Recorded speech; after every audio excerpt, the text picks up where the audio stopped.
What is up, everybody, and welcome back to Run It Up Podcast. I'm your host, Najee Adams. We got a full fucking pod today.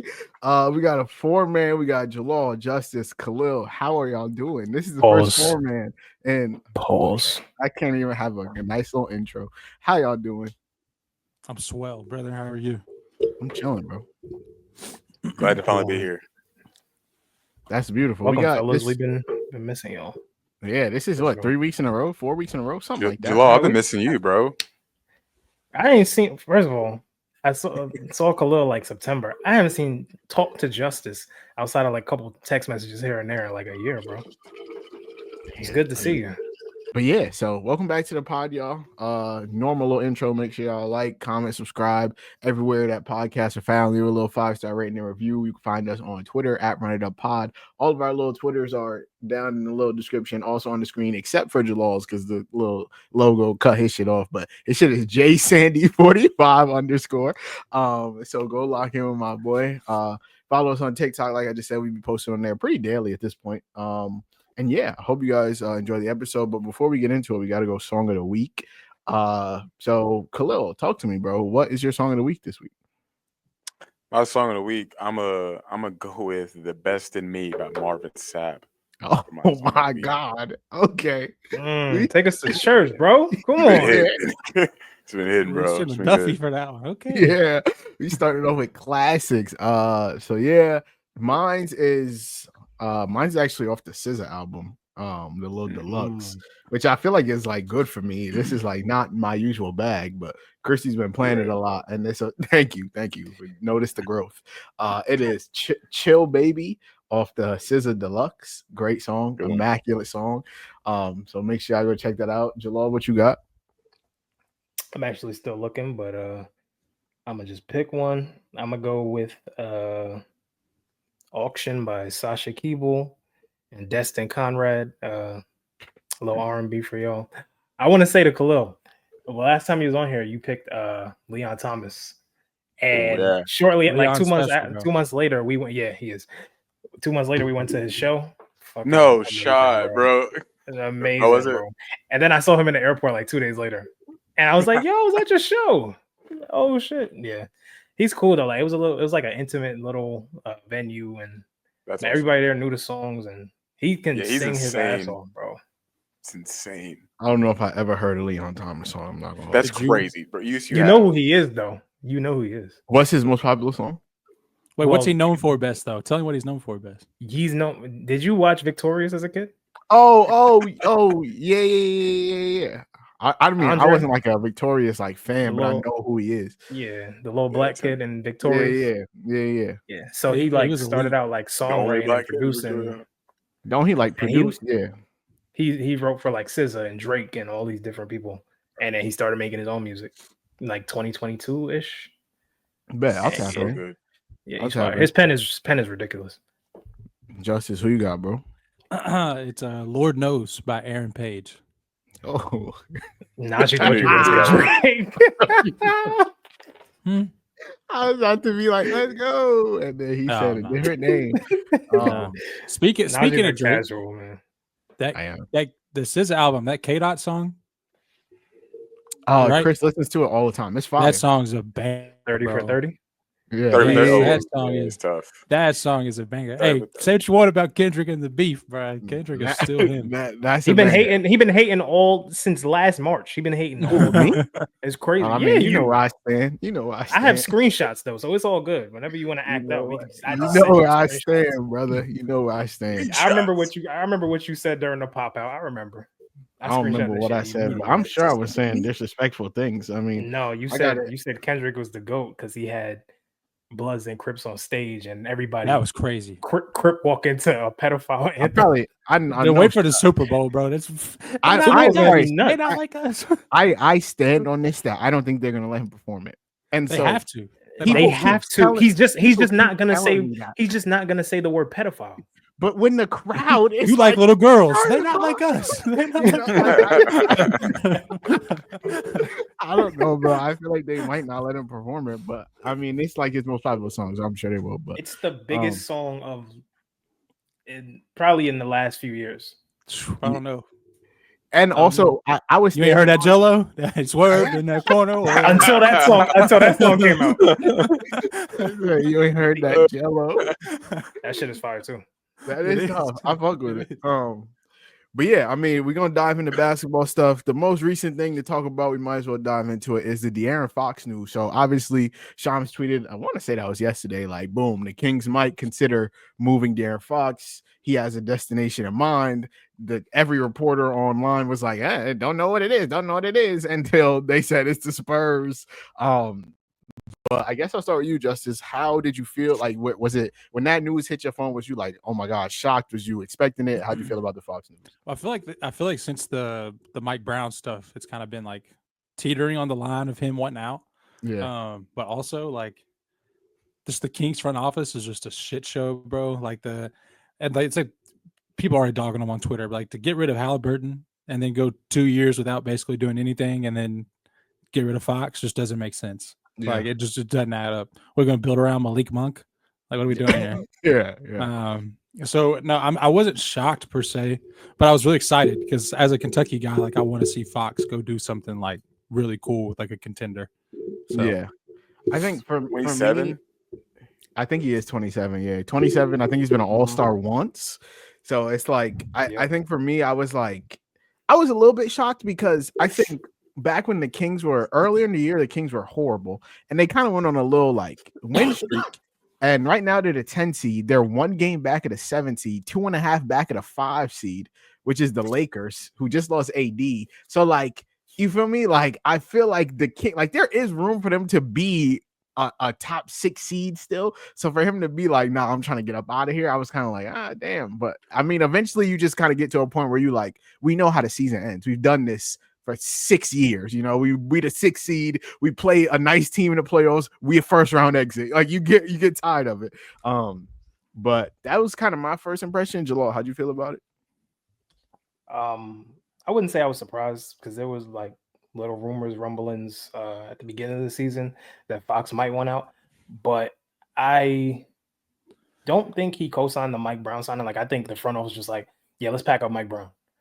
And they tried to make him the villain, like the face of it. Like essentially when he got fired, the first person they asked about was De'Aaron Fox. De'Aaron Fox was like, we're just gonna go out here and hoop. Like, I don't know why y'all asking me. And then I think the rumor that came out yesterday, Rich Paul basically told the Kings, like, hey, I don't think we're gonna re-sign in a couple years, so y'all might want to get rid of us. And then today, De'Aaron Fox was like, yeah, you gotta ask the front office about that because I don't know nothing about that. So it's a bunch of back and forth, and he said, she said, but we know what the Kings are. Like they're mid. Back when they traded for Sabonis, we said like this was a terrible trade for the future, and it's not going to get them anywhere. It might get them to the playoffs, but that's their ceiling. And then they went out and got DeMar DeRozan for God knows why. I think the turnaround. I forgot. You forgot he was on the team. Yeah, bro. The turnaround game winners tricked them, I guess, when he was on the Bulls. But I mean, like, just from an on paper spacing standpoint, DeMar DeRozan was never going to be the answer to their issues. Like, I don't know who they thought he was. No disrespect to DeMar DeRozan, but we know what he is at age, I think, 33, 34. And while they have depth and they have a lot of young pieces, a lot of nice supporting guys, they knew that the duo of Fox and Sabonis was not enough. And I think to press the issue of trying to get fans to be more interested in coming to games or to keep their interest, they're like, let's go get DeMar DeRozan, a name that people might know.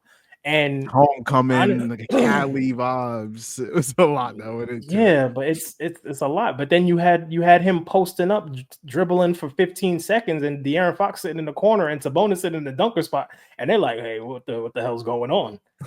Now you got to hope he misses. Sabonis get the rebound. Now let's reset. It's nasty. They've worked on it. And I think it's nasty. I used to sit there and watch their games because I was trying to figure out what their offense would look like. And since they got Doug Christie, I think they're 9-1 in their last 10. So they've been playing really well. For him to be like, now trying to get up out of here, it's kind of crazy. But well, the thing is like after this season, right? So let's say they make the play in this season or they make the playoffs. They're not going past the second round. At best, they get to the second round. And then you go to the offseason, and then what? Let's do it all over again? But what are we going to do with Sabonis, though? Get him out of there. I'm so confused because like DeMar, first I didn't know where he was going to sign because I don't think he fits anywhere in the NBA right now. Like literally, No. he need to go jump on Club 520 for the rest of his life and just hang it up. Yeah, Not because he yeah. can't still play basketball, just because he doesn't fit today's NBA. But like the Sabonis market, it'll be really interesting. You know, most bigs today, or you're just looking for guys who can defend and be lob threats. You actually have to incorporate him to be a huge part of your offense. So just to get the value out of him. I don't think it's difficult to incorporate him though. No. But you gotta like change up your whole team to do it though. You know what I'm saying? Like you gotta you probably have to change up your game plan. Like that's what I'm saying. You probably like middle of the season incorporating him, I think would be difficult. Oh yeah, for sure. That's fair. But also a very specific roster for it to work out, like to be successful. It can't be another King situation, basically, like with the roster right now. No, I think the team that trades for him would have to like know that we are trying to make this man an integral piece of what we're doing here for the next 3-4 years. And I don't know what that looks like. Like, you know, like I don't know what team is in position to be like, yeah, we're a Sabonis away from making any kind of noise. Who comes to mind? The Pistons. Ooh, I think that would be interesting because I think realistically right now, I think they're a Zach LaVine away from being a pretty solid team. Right now, they're just going off vibes and pretty good coaching and Cade Cunningham. Yeah. Because they got, Malik Beasley, Tim Hardaway Jr., like those guys. They're knockdown shooters when they want to be, but not in a Laker uniform, brother. They're not. No, nobody is. Actually, nobody is. Yeah, nobody is. It's always the ones you don't expect. Exactly, it is. You're right. Rui. But I think Sabonis would be interesting. The amount of pressure he could take off of Cade. They ask Cade to do so much every night, and I think sometimes you see those nights where he has like 8, 9, 10 turnovers. Yeah. But just an idea. I do think they should go after LaVine though if they can. Absolutely. Yeah. I think a lot of teams want LaVine. I think the Bulls are in a tough spot where it's like this is a good player who's probably having a career year right now. So it's like last year they were telling teams like, "Oh, we'll give you a first to take on the LaVine contract," and teams were like, "Nah." Begging. Yeah. And so to go back now and be like, "Nah, we need a first for it." They're like, "Hell no, we're not." You was just offering us a first to take them. We're not giving you a first to get them. So they're just in a tough spot. But to double back to De'Aaron Fox, Justice, I know you had cooked up some trades. Talk to me. Where could you see De'Aaron Fox going? All right. So the only teams I did trades for was one of them's just for shits and giggles. Okay, so just okay. Bear with you. Must be the Lakers. No, it's not. Hell no. We ain't trading for De'Aaron Fox. We ain't got what it takes to trade for De'Aaron Fox. All right. So the Rockets, which is my preferred destination. Mm-hmm. Okay. The Raptors, which I think is an interesting spot for him. Let's see. I had the Spurs, of course. Mm-hmm. It didn't have a choice. The Pistons I had in there. Mm-hmm. And then I had the Thunder. That's the Thunder one is crazy. I think the Thunder one would be sick, bro. And then that's it. So let me walk you through this Thunder one. You tell me how you feel, okay? All right, man. All right. So the Kings get Lou Dort, Isaiah Joe, Ousmane Dieng, however you say his damn name, bro, and 3 firsts for De'Aaron Fox. Okay. Who says no? I'd imagine the Kings say no because they probably want a more established player than I guess the best player you get back in that is Lou Dort. No, Ousmane Dieng's potential is untapped right now. Okay. So like I'd imagine the hell they gonna do with Ousmane Dieng, bro. But they get the Philly first. Okay. So and I think, but Philly's gonna win more games though. It's not like they're gonna be absolute garbage. Would they not win like a It's Casey this year's Wallace first? Yeah, I know, but I'm saying like they'll probably Casey win would be more games. ideal. Post. I think the Casey Wallace, yeah. But he's super Jalen important Williams, to the Thunder. The light skinned Jalen Williams. Oh, okay. The light skin. Okay. Yeah, I'm not trading Dub for but yeah, we're not trading J Dub for it. Yeah. I think the Thunder are in a crazy spot where like they have a fuck ton of trade assets and they're still nice. Like I feel like usually the teams that have a ton of trade assets to go get a guy like De'Aaron Fox are trash teams or like teams that aren't 33-8. Yeah. You know? And so like if I said to you, I texted you like, nah, league would have to veto because like if they roll out Shea, Fox, Dove, Chet, Isaiah Hartenstein, like what are we doing? That's Adam Silver not easy vetoing chip. shit, bro. He ain't getting certified. Adam Silver might be the softest commissioner the NBA's ever had, bro. Jalaal, do you like Fox's fit if he went to OKC? Like, do you think that could work? Nah, I think it'd be nuts. Like just to them to go try it, just to have the balls to do it. Yeah, but I think like taking Shea off the ball, I'm not really like I don't even remember what he looks like off ball. Like obviously he can do a couple cuts here and there, but I don't think that's like now you playing 1-2. It's gonna look like the Heat their first year when they was like, here LeBron, here D Wade, here, oh, no, back to you. Like, and that's kind of like having to figure that out in a season where you look like you're the favorite to win the chip. Yeah, and you don't even need a De'Aaron Fox. It's crazy. Yeah, and they don't even have Chet yet. I say that every week, and it's nuts. Every week I think about that. Literally every time I turn them on the TV, I'm like, wait, Chet's still not playing. Yes, bro, they're running J-Dub at the 5, and like, yeah, we just gonna run that. Bro, they are blowing teams out, bro. Like they are. I was looking at their point differential, bro. Like they have one of the a historically good point differential, like better than last season Celtics without their second best player. Like that's insane. But in the same way that everything pointed to Boston winning last year, everything points to OKC winning this year. Like absolutely. Literally, if they as long as they stay healthy. Yeah, as long as even if they don't stay healthy, Chet not playing. It don't matter. Nah, I'm saying like a catastrophic injury, like Shea, Shea, Dub. Or J-Dub. If J-Dub goes down, they're cooked. Yeah. All right, we'll move on. The Magic. I actually really like this one. I love it. Yeah, you said the Magic when you were doing your teams? Yeah. Damn, I missed that one. Yeah, the Magic. Like that one, so the Magic sent Jonathan Isaac, Cole Anthony, Jet Howard, and 3 firsts for De'Aaron Fox and Trey Lyles. I'm doing that. I'm doing that if I'm both. I'm doing that if I'm both of them. I'm taking the Jet Howard. I'm taking the 3 firsts. We could like Jonathan Isaac, potential wise, great defensive anchor could be. And you got him locked in for 5 years, so he's still like a good asset.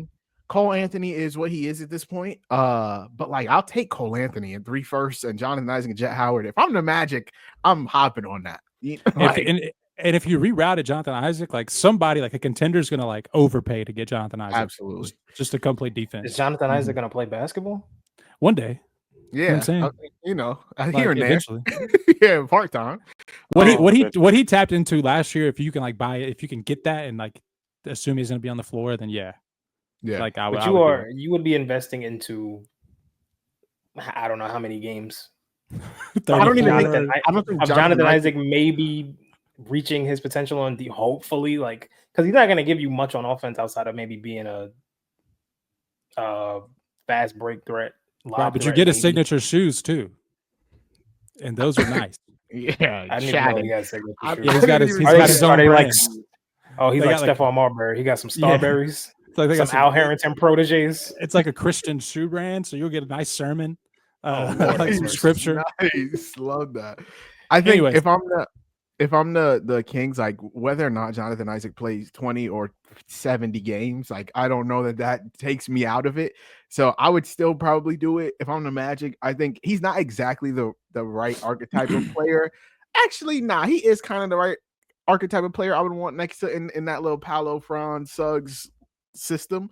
I've been saying for 2 years now that like they need a guy who can facilitate, score, and shoot a little bit. De'Aaron Fox can shoot a little bit, and he can definitely score and facilitate. So like I think that's probably one of their best fits. For me personally, Trae Young is the Magic's best fit, but like we're not getting there. So De'Aaron Fox is a nice little second.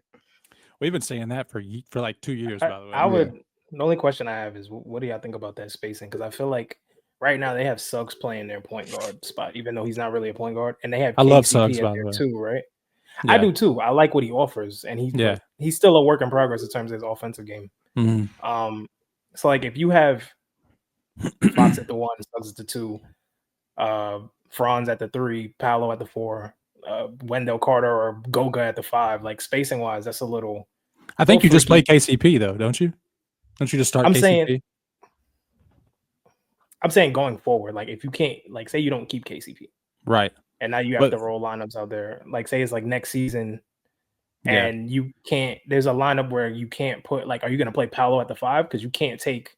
That'd Or be you're just sick. going to take Suggs out. Suggs' defensive upside on guards alone, he takes guys out of the game. If J-Dub can play the 5, Paolo can play the 5. I'll stand on that, bro. Wait, before we I don't think Paolo has the defensive discipline to play 5. I think he can though, and especially if he's playing the 5. He's more just help side. Actually, they switch a lot. Orlando switches a lot. They do. So, wait, before we get off Paolo, I gotta ask. So last week I said that I think Paolo could be the best player in the East next season. Is that a crazy take? Because I didn't think it was a nuts take. I think for me, it came down to it's really simple. Do I think he can be better than Giannis next year? No. But can he be better than Jason Tatum? If I'm saying he's the best player in the East next year, then it boils down to can he be better than Giannis? Because Giannis is the best player in the East. So if you told me, like, by the way, I think he could be better than Tatum in like 2 years, 3 years. Yeah, I say like 3 years. Yeah, but Tatum right now I think is playing the best basketball of his career. So people still hate him, but yeah. I don't care, bro. I hate Jason Tatum too. I think he's lame, but bro, cool. So I think Paolo being the best player. No, he's just not going to be better than Giannis. Like that's guaranteed. Mm-hmm. Giannis is unreal, bro. I still think I'll stand on Giannis being the best player in the NBA and not care, bro. I just don't care. Jokic is unreal, but I just love what Giannis can still do defensively. So no, I don't think Paolo's got a chance. So it was a crazy take. All right, cool. I'm man. I don't think it was crazy. It's not crazy because I think he can probably be in the conversation. Yeah, if you're top 3, you're in the conversation. But it'll be one of them things where he just firmly slides into 3. Feel good about that. Cool. I respect that. I can take that. I'm cool with that. All right. So Justice, what was your other trade? All right, the other one was the Pistons. And I don't know what a Fox and Cade backcourt would look like, but I'm kind of interested. So the Pistons didn't have a lot of assets that I think were like movable for them. And then Jaden Ivey being hurt didn't help because they couldn't really work him into the deal, but I think you would have to. So for the time being, it's Tim Hardaway, Ron Holland, Marcus Sasser, and 3 first for just Fox. For just Fox.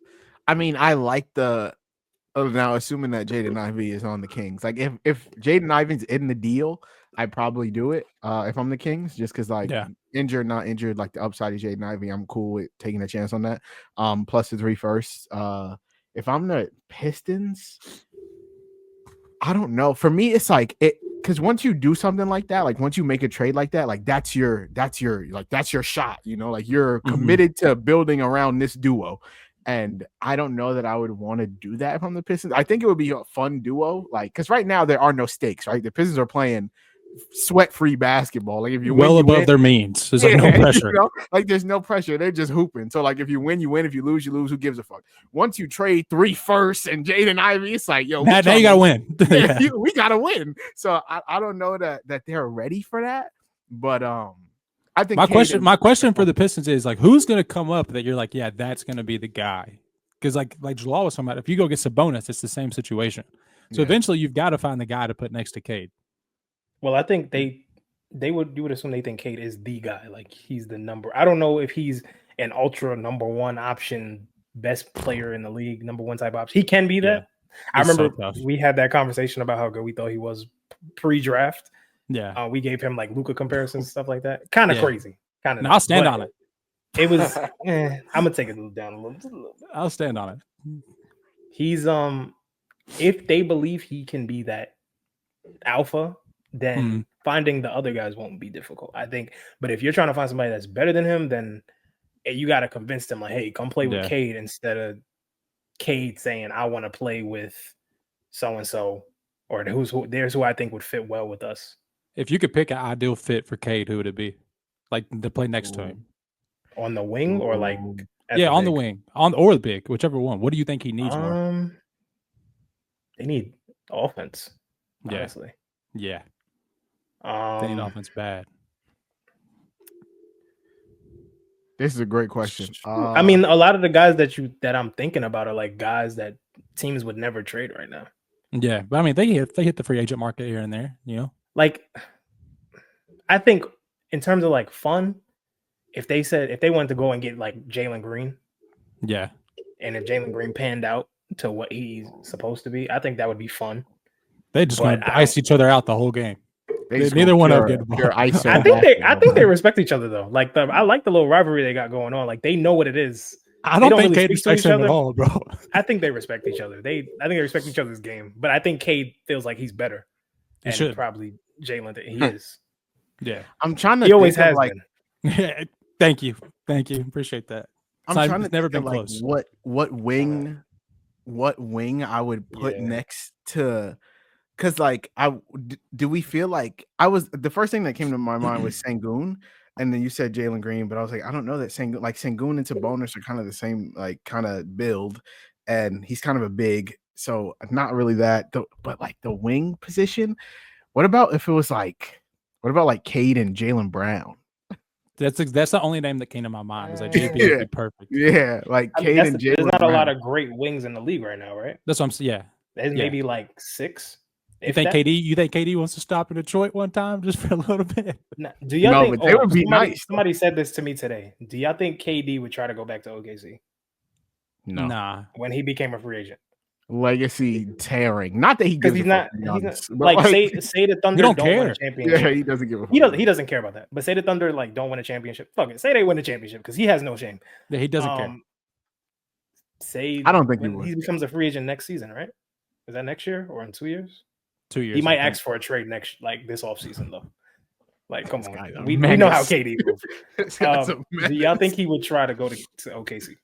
Hey, what about Book next to Cade?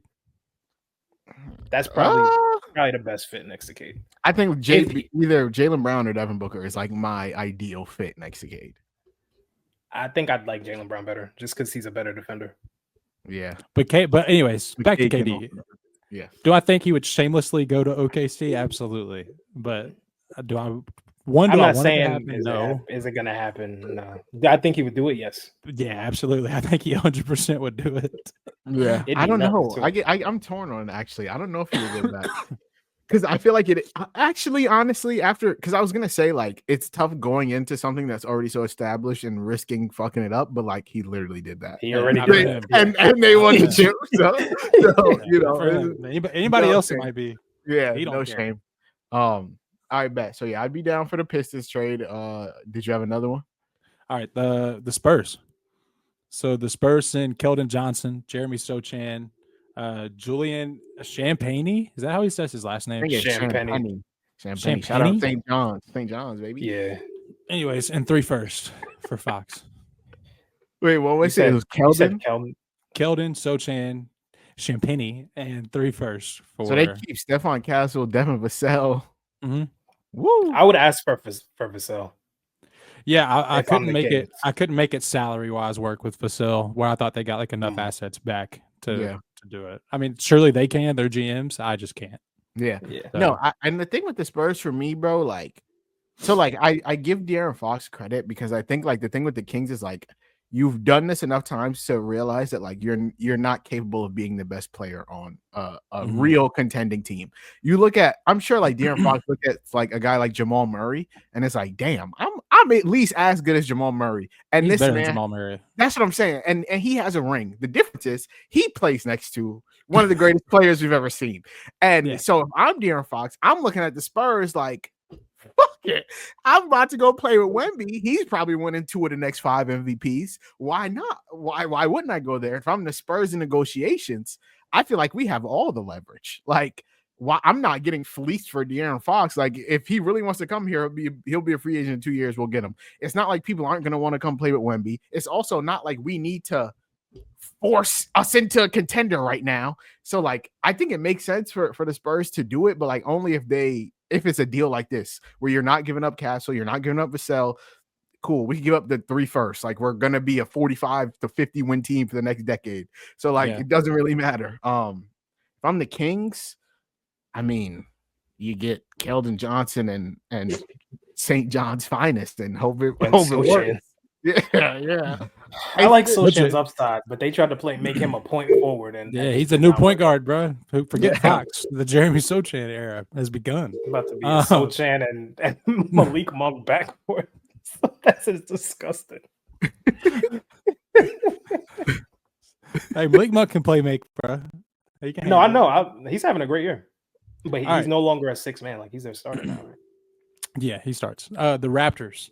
This is one that I thought was interesting. I think it's just an interesting spot for him. Mhm.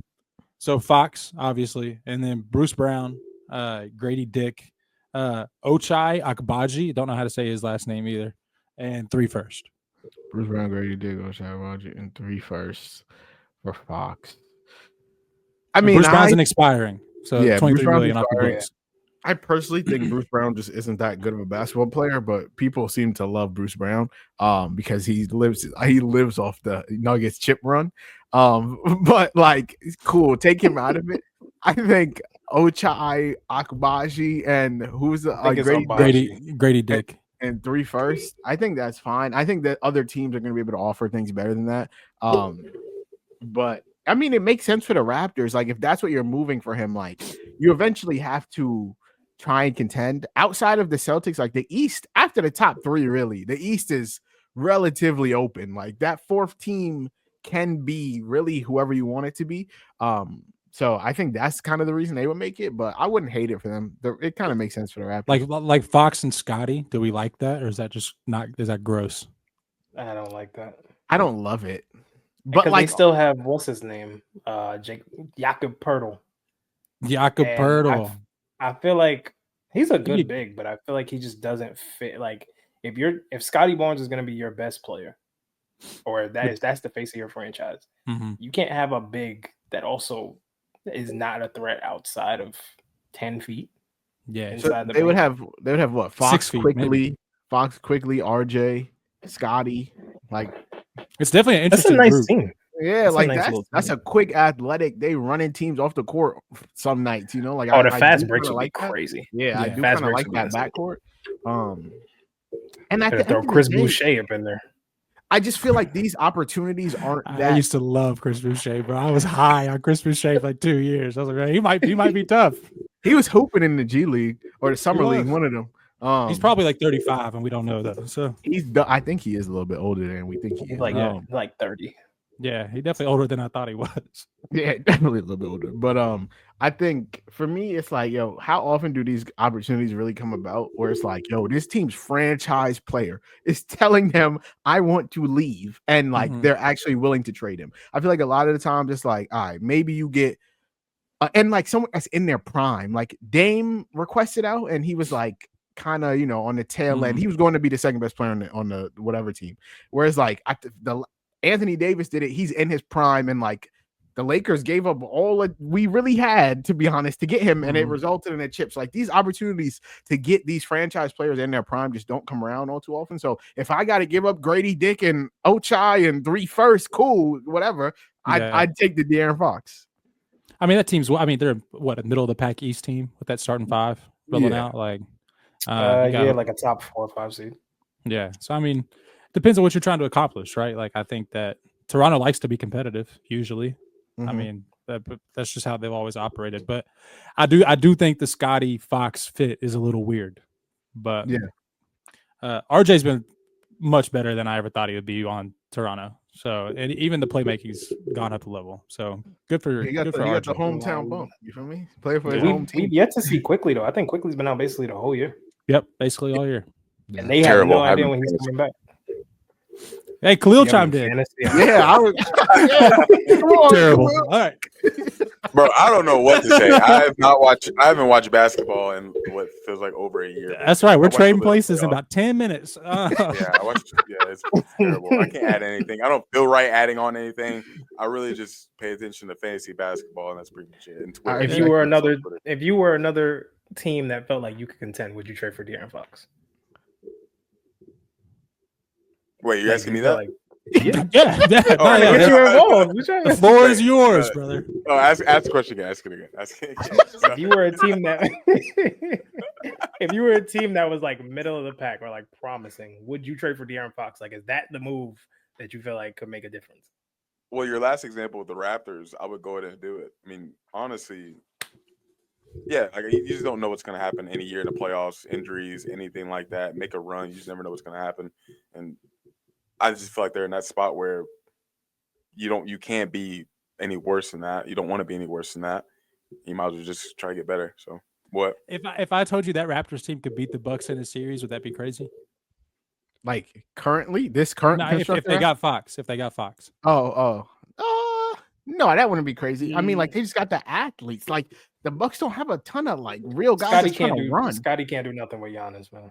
no, but he can attempt. He can try. He can try. Yeah, What, he can foul out trying. What are they going to do with Fox? That's what I'm saying. It's not like Dame and Gary Trent and like. I mean, I feel like Fox and Dame kind of cancel each other out on the offensive end. I don't know. I mean, bro. Fox is a little bit better defender, but I mean, he be giving up them buckets too. Yeah, but Dame really got zero chance in hell of checking Fox. like not a shot. Like not. They might try to put shot. Torian Prince on him, or Gary Trent or some shit. Yeah. Whoever's guarding him, it won't be Dame. Yeah, I think it's just interesting to see. I think that would be like a fun matchup because I think that the offensive firepower, I would probably actually side with Toronto in that series outside of Giannis. And you know what I'm saying? I mean, Dame's gonna Dame. It just is what it is. But they're starting to figure that out. So I hope it works out for them. All right, the last one's the Rockets. So like I said, I'm a Kentucky guy. I'm not putting Reed Shepherd in this deal. I think you at least got to see what you have at some point, right? Especially in today's NBA and the way he can shoot. But I've got it at De'Aaron Fox and Trey Lyles for Fred VanVleet, Cam Whitmore, and 3 first. I take that I take that both ways. If I'm my only hesitation with the Rockets is like you guys have something good and like you weren't expecting to be this good. They're like the second seed in the West. And so it's tough to when you have something that's working, tough to be like, hey, this guy that we just traded for is our best player. So all that shit that was working, we're gonna figure it out around him. I think that's tough to do mid-season. So, like, if I was the Rockets, I would be okay with just going off, like, let's see where this season takes us. Maybe we're a first-round exit. Maybe we're not. Whatever it is, it's a successful year. And so that's the only thing that I would hesitate. Is it? I feel it has to be. They came from poverty. But at this point in the season, though, you've already established yourself as one of the better teams in the West. So, like, if you're getting booted in the first round. Go ahead. If you're getting booted in the first round and you're the 2 seed, I'm not going to walk away from that and be like, shit, maybe next time. And then just like reboot. But isn't that the point where you turn around and say, okay, now we could go make that move for the guy that we wanted? Yeah, it but might then be easier to get him in the offseason than it would be right now. If it's not Fox, like who's the guy that's going to come up on the? I thought the Jimmy Butler fit was nasty. I didn't like that at all. Yeah, I don't like that. He's just also Jimmy not that Butler kind of. He's a nasty vibe killer. I mean, let Amen Thompson say, I feel like Kobe in front of Jimmy Butler. Yeah, vibe killer. I don't know. I think you make a good point where it's like, okay, if you miss the Fox window and we just established these don't come around too often, when do you take the shot? So in that respect, I think I'm cool. I'm fine with them making the deal and like trying to figure it out. And if this season doesn't go as you want, you can hit the offseason and be like, all right, cool. Now we know this is our core. We could change in, change out, but build around these 3-4 guys. If I'm the Kings, I'm cool with the Cam Whitmore. I'm cool with the Fred VanVleet. He's like a competitive guard that you can win a couple games with until you figure out what you really want to do. They might still make the playoffs if they got. That's what I'm saying. So I'm cool with both of them. I just think it's the play in, maybe. Yeah, I mean, right now. I know, but but like Naj said, they're 2.5 games back from 5 seed. So like, yeah. And the Lakers were destined to get whooped. So like, it's just like we about to try to get LeBron to score 40 a night at 40, and it just ain't gonna happen, brother. He ain't got it in the tank.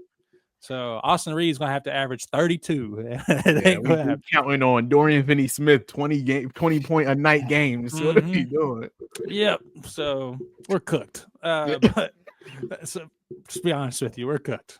And then I didn't make a trade scenario for Miami, but honestly, I couldn't think of what they would want because I'm not giving up Hero at this point for that. Yeah, and I think Tyler's been really good.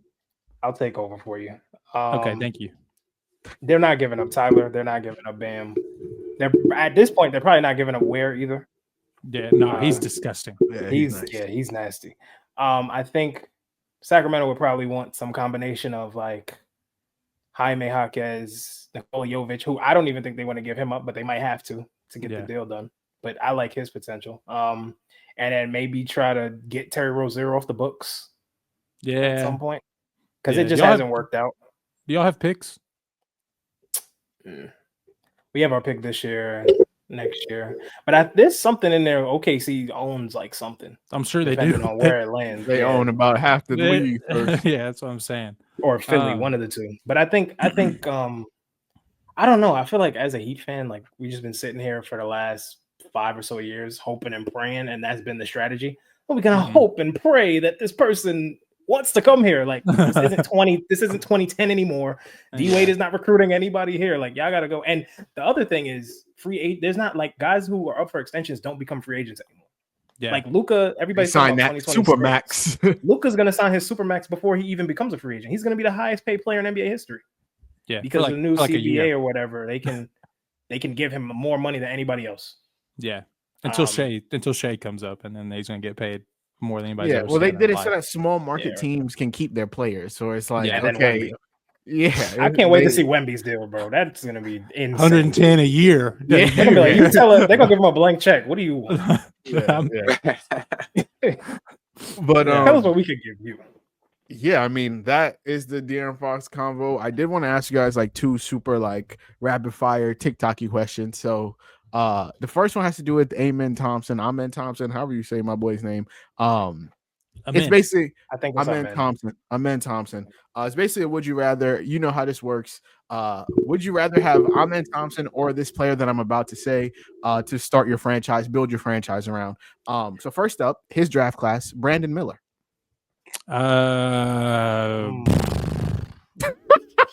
Ooh. Damn. I love Brandon Miller, bro. You still think about it? Go ahead. I'm taking Brandon Miller, bro. I'm taking Brandon Miller. Yeah, I like Brandon Miller's upside. I just Khalil? think he's still trying to figure it out. I can't add a whole bunch of this right now. Who is Amen Thompson?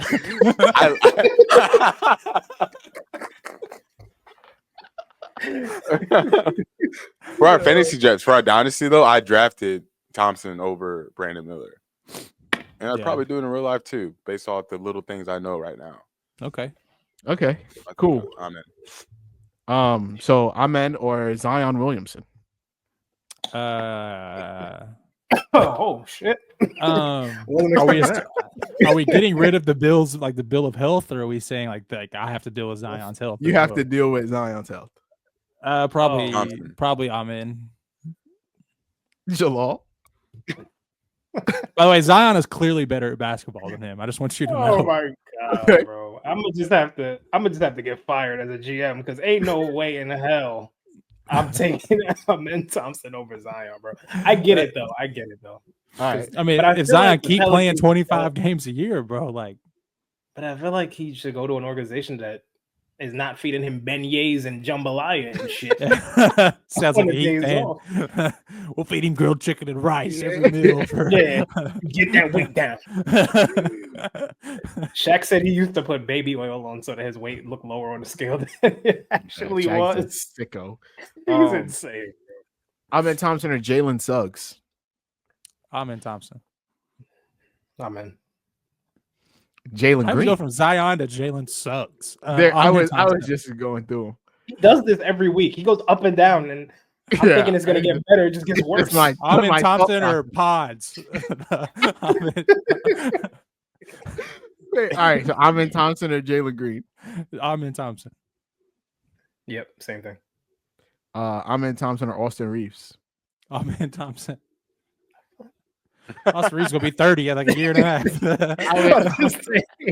Amen Thompson or Anthony Simons? Amen Thompson. Thompson, easy. Amen Thompson or Desmond Bain? Amen Thompson.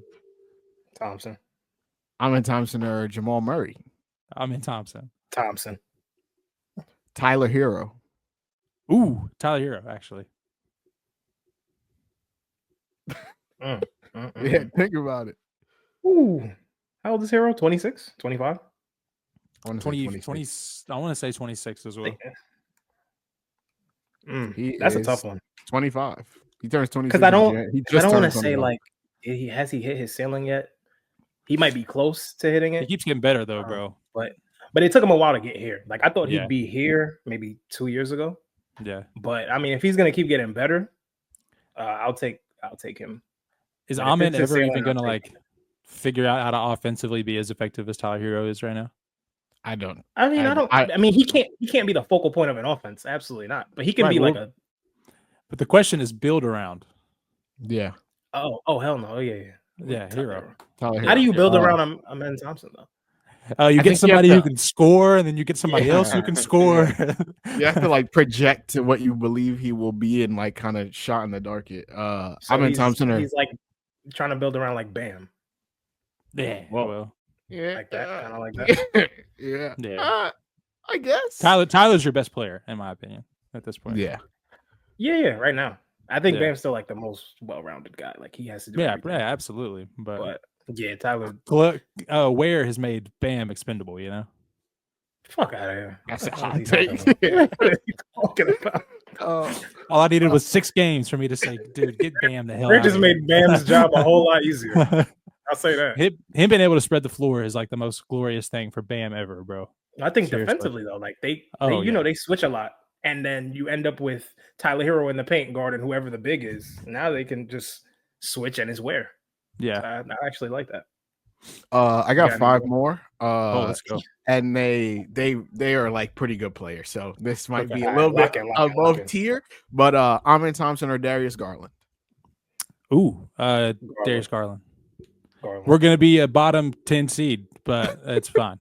Darius Garland. Okay, Amen Thompson or De'Aaron Fox. Fox. Amen Thompson or Tyrese Maxey. Tyrese Maxey. Amen Thompson or Trae Young. Trae Young. Justin's about to talk himself out of it. I saw it in his face. I thought about it for like a split second, and then I just love Trae Young, bro. And I give him the benefit of the doubt, bro, because he's never literally played with anybody close to his level of talent. So, yeah, now Jalen Johnson's out for the year, so they are cooked. They are cooked. And then lastly, Mr. Bad Ankles himself, Amen Thompson or LaMelo Ball. LaMelo. You can't pass on that potential. No, you just got to go down with the shit, bro.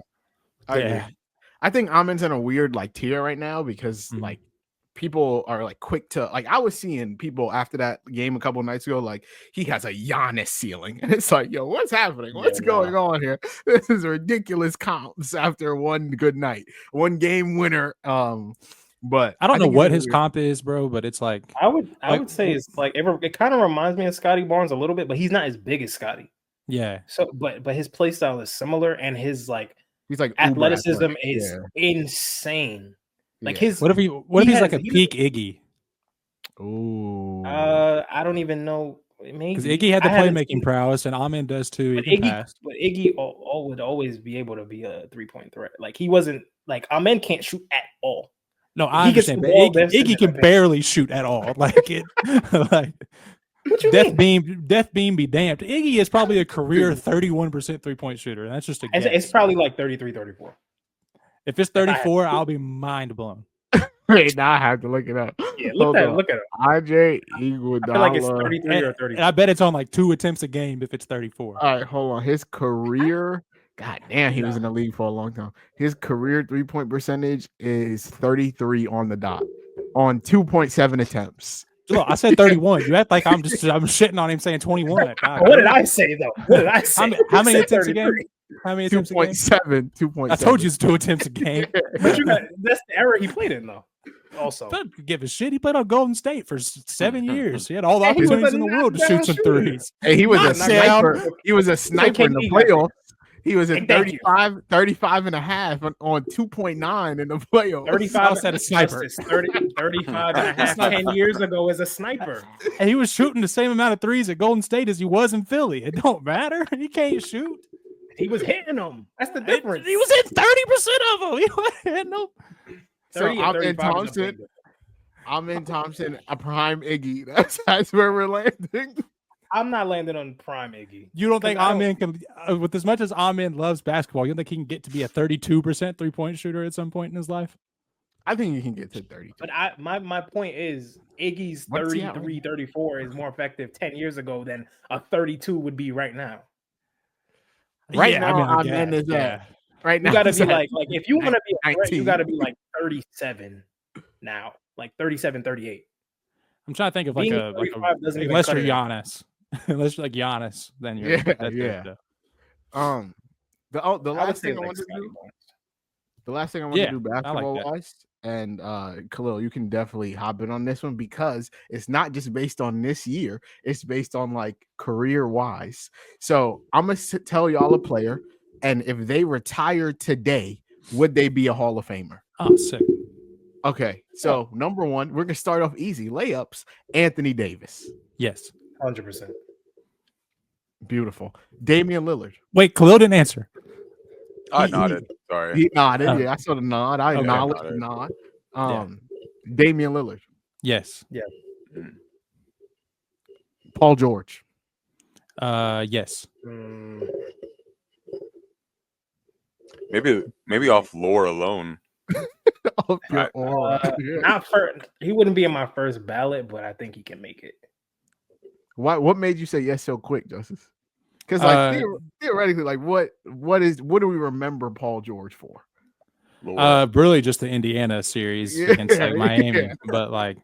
but in general, I mean, he's been a very good NBA player for a very long time. Yeah. Like, and you could make an argument that for the duration of his career, up until the last 3-4 years, he was probably a top 15 player in the NBA for 8? Yeah. About 7? 7-8 years. Yeah. Yeah. 7, So 8 I years. mean, like his peak was still really, really, really good and played both sides of the ball. I don't know what his accolades look like what all defensive and stuff like that looks like, but I'm looking I'd at it say right now. He's 9-time All-Star, 6-time All-NBA, 4-time Yeah, he's in. All-Defensive, All-Rookie, He'll make it. Most Improved. And the criteria is another not one. like super strict, anyways. Yeah. nah, it's not. Yeah, He'll it's get in. not hard to make it in. I think Yeah. he's just not 100% like yes for me, but he make it. Yeah. Yeah, Kawhi Leonard. absolutely. Yes. Kyrie Irving. Absolutely. Yes. Yeah. Kevin Love. Yes. Yes. Yeah. I think I had to look at his career numbers though. Was the ceiling high enough, long enough? It wasn't. I don't know if his prime was long enough. Because then he I feel like became complimentary, like really quickly. It's kind of that. It's stats- kind of like so. It's Chris Bosh. I don't know if you had him on your list, Najee, but He's like not. if What you are you talking put about? somebody like Chris Bosh, is Chris Bosh a Hall of Famer to y'all? I would say yes. I think Chris Bosh is yes, but I also think he was Yeah. actively better than Kevin Love. I also think so, but I'm just saying they were in like similar. Like they had to do similar things, Right, cut yeah, off their I prime get it. short, and then go into a third option role. Really, Yeah. The Yeah. stats were pretty crazy in Minnesota for a time there, and then I guess switching to that role with LeBron, obviously, but still, I wouldn't be shocked out if of like, it. Kevin Love's career like points per game dropped to like 16. It is 16.3. What's Yeah. rebounds? 10 on the dot. And 10. 16 and Sheesh. 10. Accolades? 16 and 10, and he's a 5-time All-Star, 2-time All-NBA, and NBA champ. yeah, he'll make it. He'll make it. Yeah, he's not a first ballot Hall of Famer though. But Yeah, no. we're saying he'll be in. Yeah, he'll get sure he'll yeah. get in. All right, Yeah. cool. Klay Thompson, Yeah, absolutely. Yes. Yeah, absolutely. Yeah. Jimmy Butler. No. We say no because I feel like the whole Yes. like narrative yes. behind Jimmy Butler might get him in there. I was talking about lore with Paul George. Jimmy Butler he has some. Jimmy I'd Butler, say yes. elite lore. I feel like Paul George and Jimmy Butler career wise are like neck and neck in terms of accolades, and then when you get into the nuance of playoff Jimmy and all this different type of stuff, I have a feeling he has that one of the greatest playoff performances we've seen in like the last 10 years, bro. I understand, but I feel like if That's fun. if you're That was voting, I feel like who Jimmy was as well is gonna like be held against him to some extent.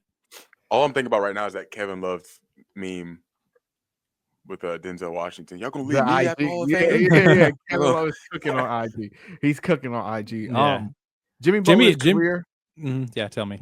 he's 18-5-4. No. He's Nuts. 18-5-4, 6-time All-Star, 5-time NBA, 5-time All Defense. 5-time All NBA. Yeah. Yes. He's made like four. put He's him made in. like 4 since he's been in Miami. Yeah, shit. Put him in, I guess. Yeah. That forward spot just was not good enough. I'm just kidding. Sorry. I don't want to disrespect Jimmy. I really dislike Jimmy Butler. So I feel that. DeMar DeRozan. Yes. I think if you're the best player in a franchise's history, then yes. I think he's the best player in Raptors In history. Raptors history, yeah. I Okay. agree. Kyle Lowry, Yeah, he'll get in. Yeah. and lastly, Rudy Gobert. Yeah. Yep. No. You don't think Just- four-time this- defensive listen, player of the year gives you This is in? my thing, though. This is my thing, though. I think that like voters have personalities. Like it's not just like a robot. Here's the formula to get in, and more, we all talk about how overrated Rudy is. Like that becomes like the general consensus every year until he proves he's not overrated in like some ridiculous defensive performance. But I just don't think, one, I think he's hated by most everybody. Yeah. And two, I think that the COVID thing probably won't help. Yeah. The narrative around him Yeah. has just gotten worse and worse every Yeah. year. Like to the point where like active NBA players are like, yo, why do we keep letting him win it? So like I think that that kind of thing does play into it. Yeah. But looking at like just his career, like take the narrative out, it's 12 and a half and 11.7 rebounds, 2 blocks a game.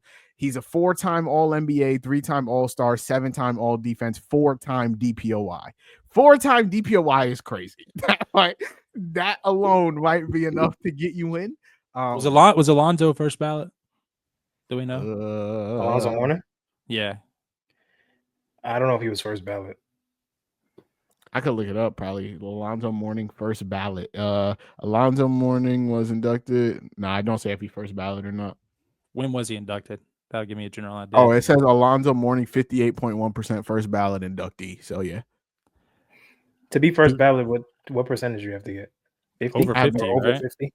I think over 50. Yeah, it says Mourning enters the hall on his first ballot. Yeah, I would make their careers pretty comparable to an extent. I'm sure Alonzo probably scored a little more in his early days, but that's also speaks to the era he was in. So, you know what? For what Rudy's done in this era and being able to carve out a role for a guy like him, who literally offers you nothing on the other side of the ball, sure, yeah, put him in. beautiful. So we're gonna trade the Justice for Khalil. You can move on Thank over. God. to, Get me out of here. It's like freaking Go Jaden!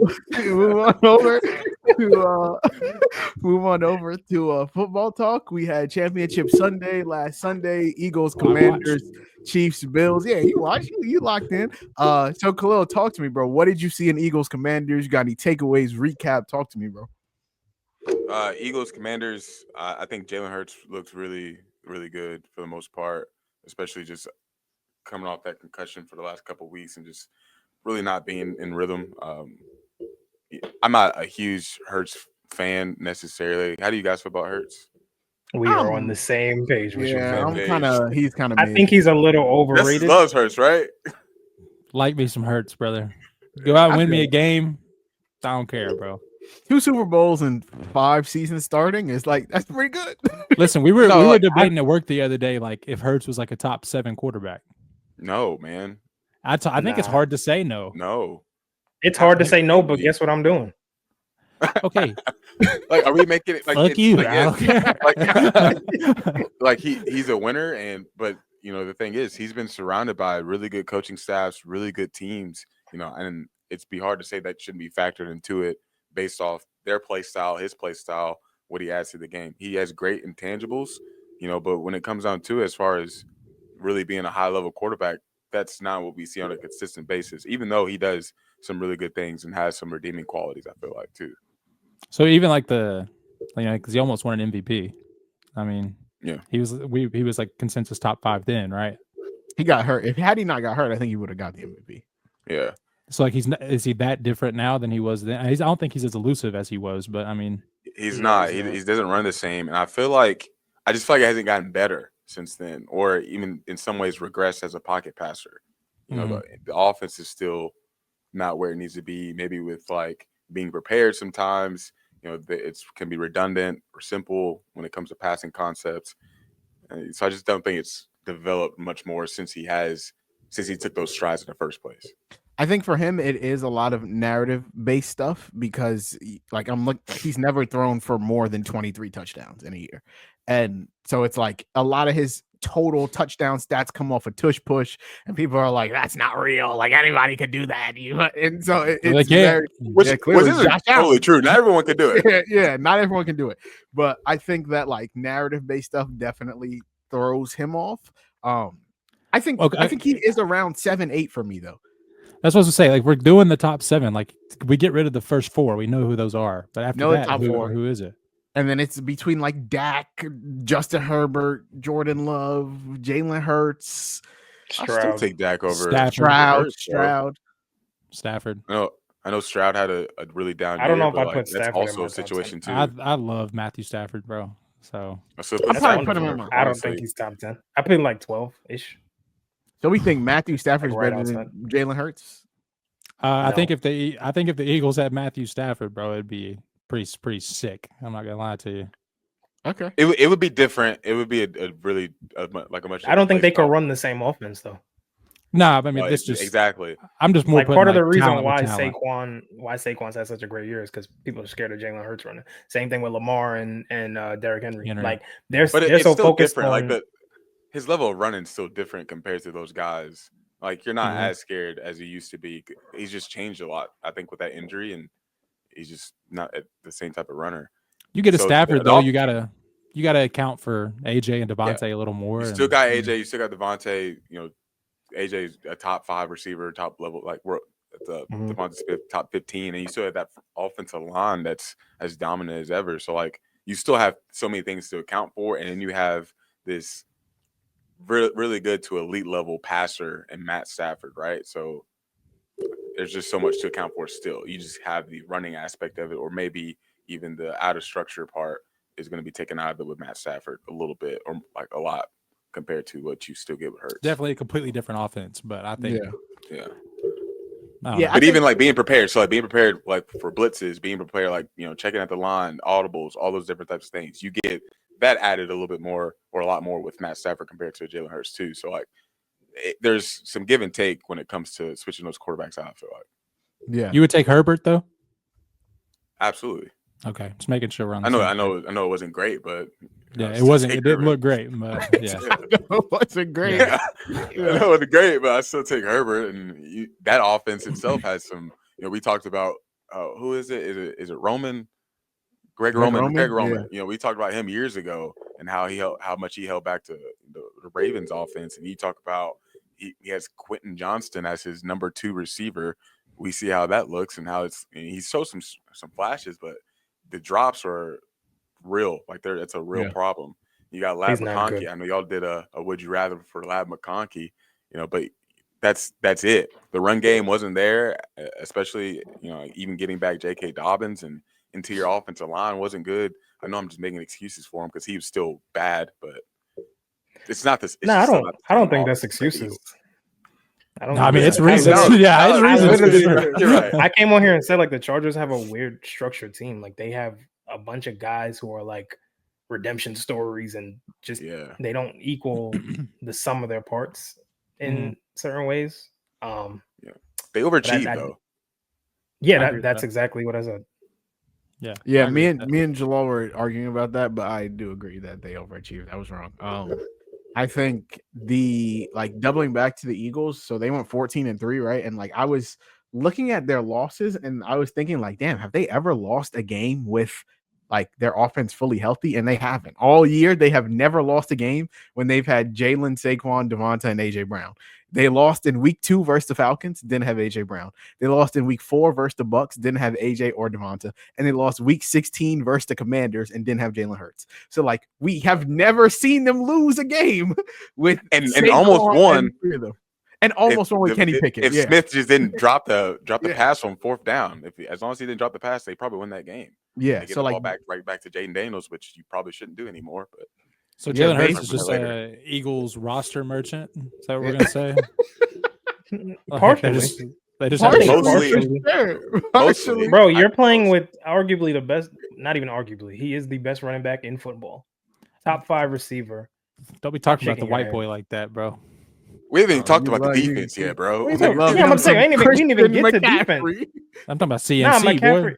No, Hold on. McCaffrey is putting McCaffrey on ice right now. He's got nothing Okay. to do with Well, him. when they're both healthy, I'm taking CMC. I just want you to know. I'm still taking Saquon. Is Saquon this version of Saquon versus last year's version of CMC? I'm taking Saquon. I don't know, bro. Bro, CMC Saquon is touches so the ball and special. doesn't get touched.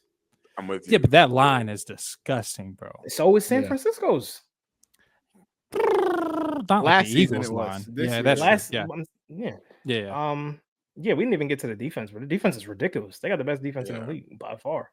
Well, they keep Yeah, I just think the drafting Eagles are studs. super well rounded. Like insane offense, great run game, great receivers. Jalen Hurts can do what you ask him to do.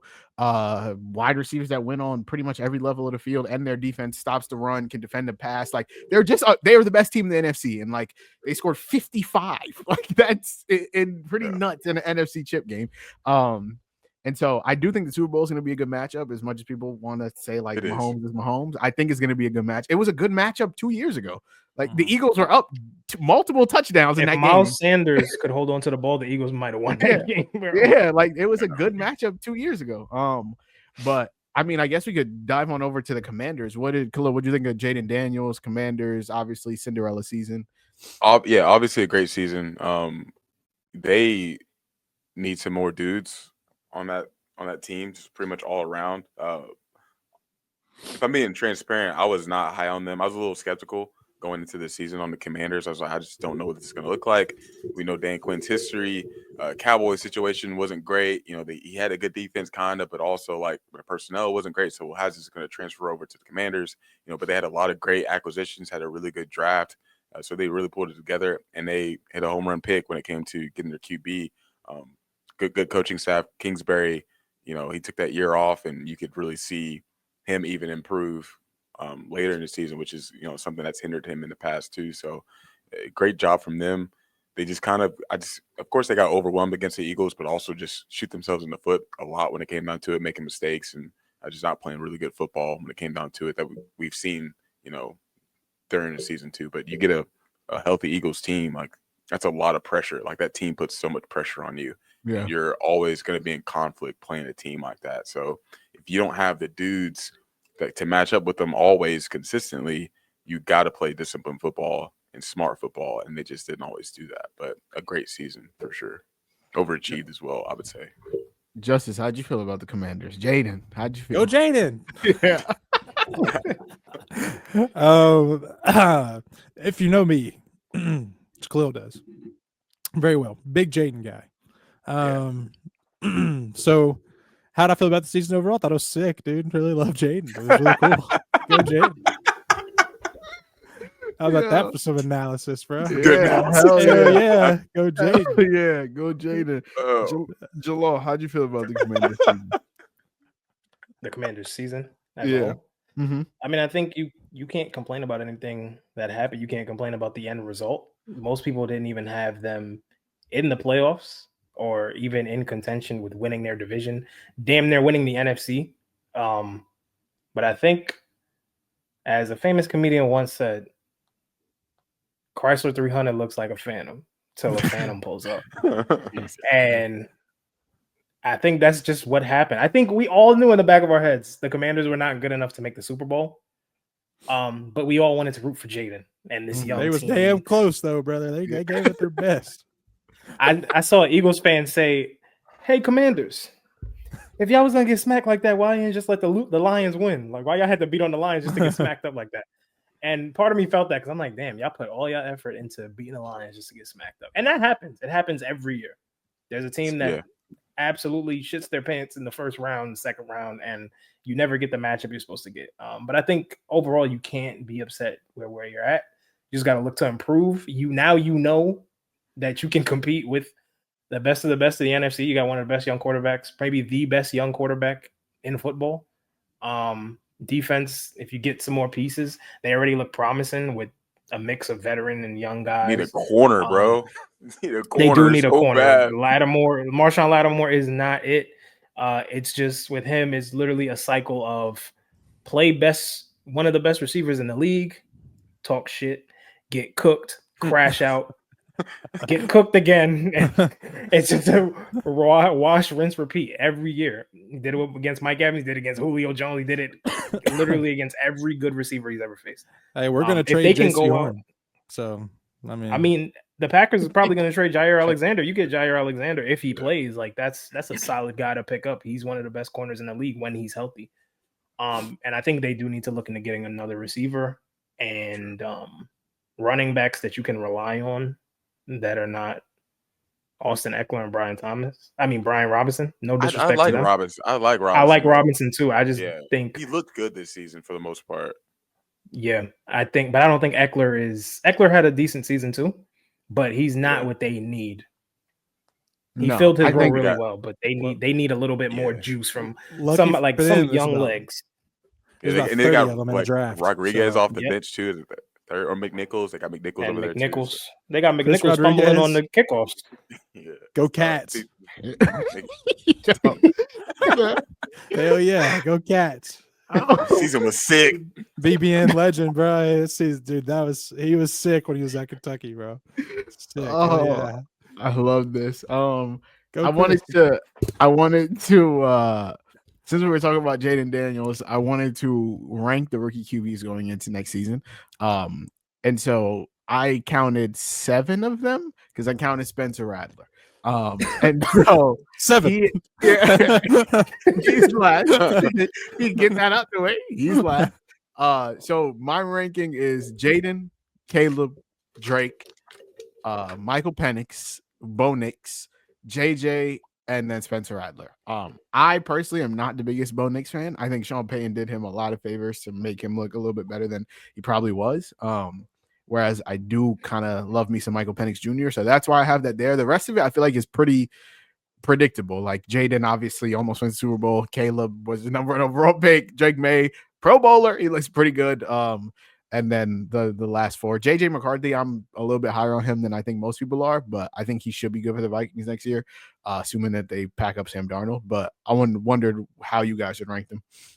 Where did you put JJ in your?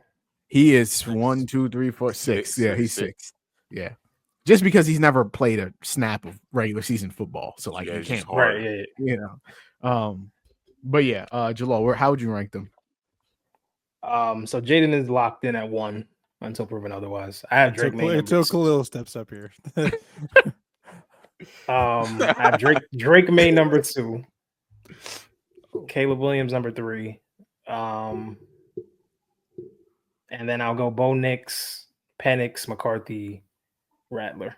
Any questions? I saw faces and surprises. I just was shocked that you went Drake May too. I like Drake. Well, I think the reason why is because he just did more with less this year. I feel like even and to be fair to Caleb, Chicago's offensive line, as bad as they are, like they got better, but they're still bad. Yeah. And he's running for his life. I think he was the most sacked quarterback in the NFL. It was either him or Stroud. I know he was up there somewhere. He was most single seasons, he was like top 10 NFL history. Like it was historic. Like he was historically getting his ass put on the ground. But I think I'm giving Drake May the benefit of the doubt. Last season, he's throwing to Keyshawn Boutte and Pop Douglas and Hunter Henry, and his running backs are Ramondre Stevenson and Antonio Gibson. And as I say, these Antonio names, Gibson is sick, bro. If I just read these names off to you and they were all on one roster, you would not know what year I was referring to. Because why the hell are Ramondre Stevenson and Antonio Gibson on the same team at the same time? We all drafted Antonio Gibson in the 3rd round 3 years ago. Okay? Absolutely. I think Bo Nix, I'm giving him the benefit of the doubt as well over Penix. I think Penix is more talented. I think he has better intangibles, all that. But I think when a rookie quarterback makes the playoffs, you got to give him his credit. And I don't think Penix has played enough for me to be like, oh, he can do this, this, and that. Yeah, he did that all in college. He was great in college. I just need to sling that motherfucker. He can sling that. He's got the side of his hand. Yeah, he can sling that. I just need to see more from him. And I think he'll be really good. JJ, I don't know. I'm a Vikings hater, so anything Vikings, I'm not for it, except JJ. And then Rattler, like, what the hell are we doing? Yeah, I'm chilling. He probably wanted me to start next year.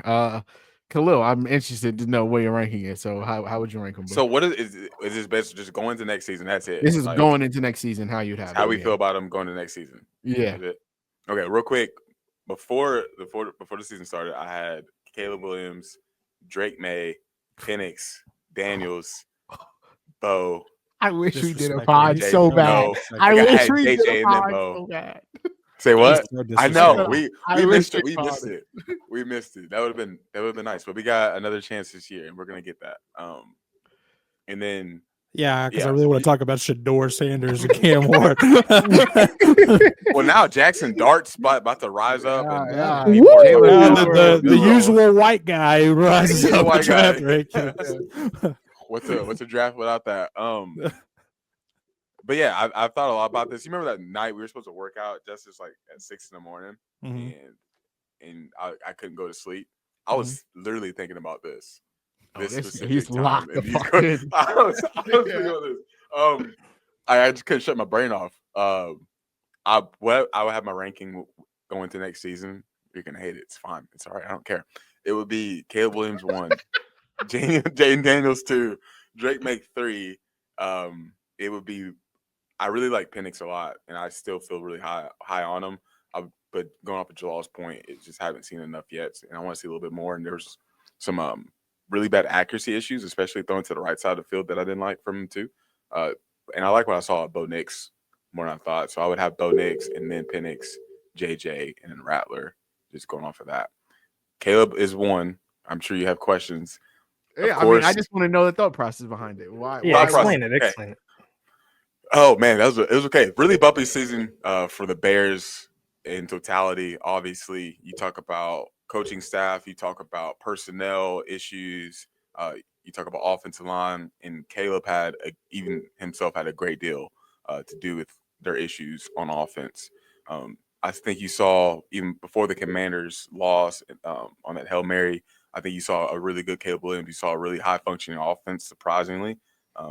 And I hang my hat on that a lot, seeing what we saw from Caleb. I think a lot of the struggles came from structure, especially personnel, but even just like offensive line just not being great. Formations just not working. It's just not a lot of offensive structure at the end of the day. And I think you put a QB in that situation, a rookie QB especially too, who's trying to do the right things. He's trying to get through his reads. He's trying to be in the pocket. Sometimes he's doing it to a fault. He's holding on to the ball too long. He's not confident in himself. I think some of that comes from him. Some of it comes from coaching too. But you put him in the situation where you got Ben Johnson, who has had a lot of success with Jared Goff, and a lot of success with Jared Goff though, which is he's not a super. He's a Packers fan. I'm sorry. No, he was talking hot on his press conference. Like, bro, you ain't even coached the game yet. Pipe down before you decide you. Go ahead. So I put putting a lot of stock into that, and hopefully changing that culture and putting the right people in the right positions. Like even I said this to Justice a lot earlier in the season. Like Roma Dunze needs to get the ball more. He needs more touches. He needs to be featured more in the offense. But instead, they got Keenan Allen. They're running screens to Keenan Allen and Cole Kmet. Yeah. Like that's a problem. Like it's just not smart football, bro. And you got DeAndre Swift running into the wrong hole. I was about to say, doesn't know where to run. If y'all know me, y'all knew I was about to say they also have DeAndre Swift in the backfield. Got DeAndre Swift, bro. Like it just was not a good situation. You fired the head coach for, I guess, rightful reasons. You get, Brown in there. Well, you fire the offense coordinator. You fire the head coach. You get Brown in there, and he's doing too much himself. So it's just not a good situation for any QB to be in, especially. I ain't hear you make all these excuses for Justin Fields, bro. You just basically said Justin Fields. So he's not. We can get to that later, but he's not great either. What a gaslight! That was crazy. I'm just saying he ain't never make all these excuses for Justin Fields. He's not great. We won coming soon.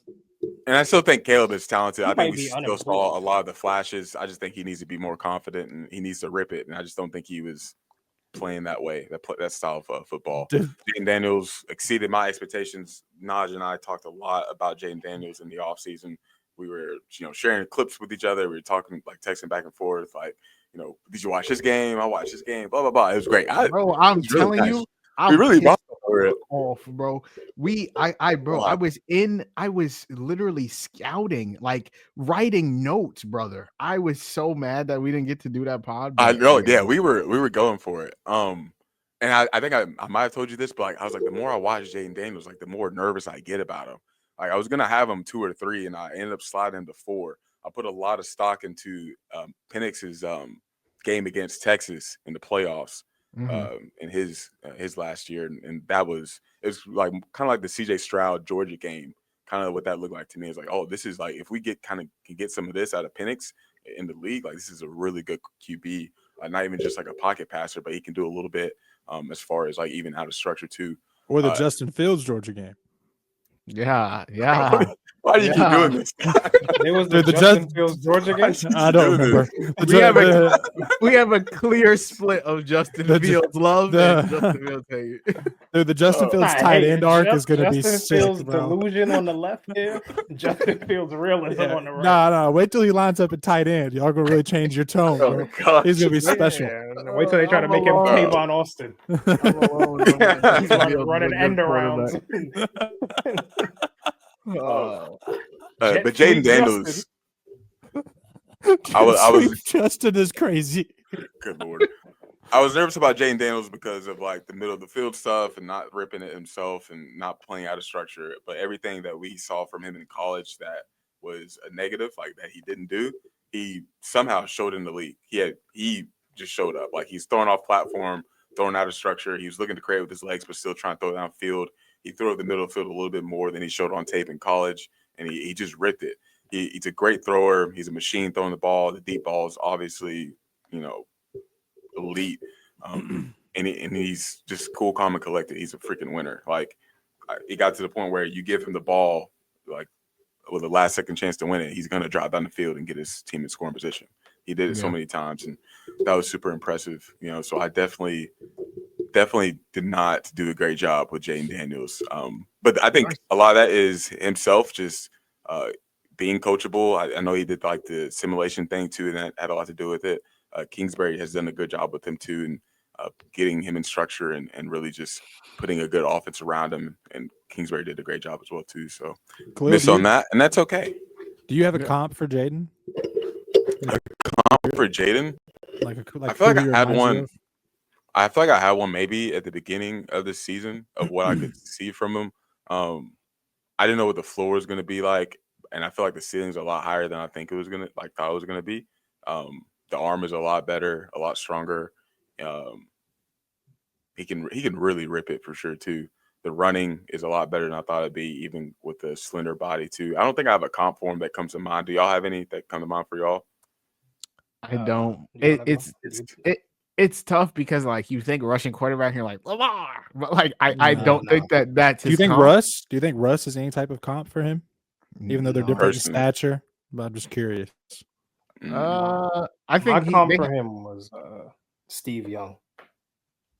I think in terms I think he has one of the best deep balls in the league.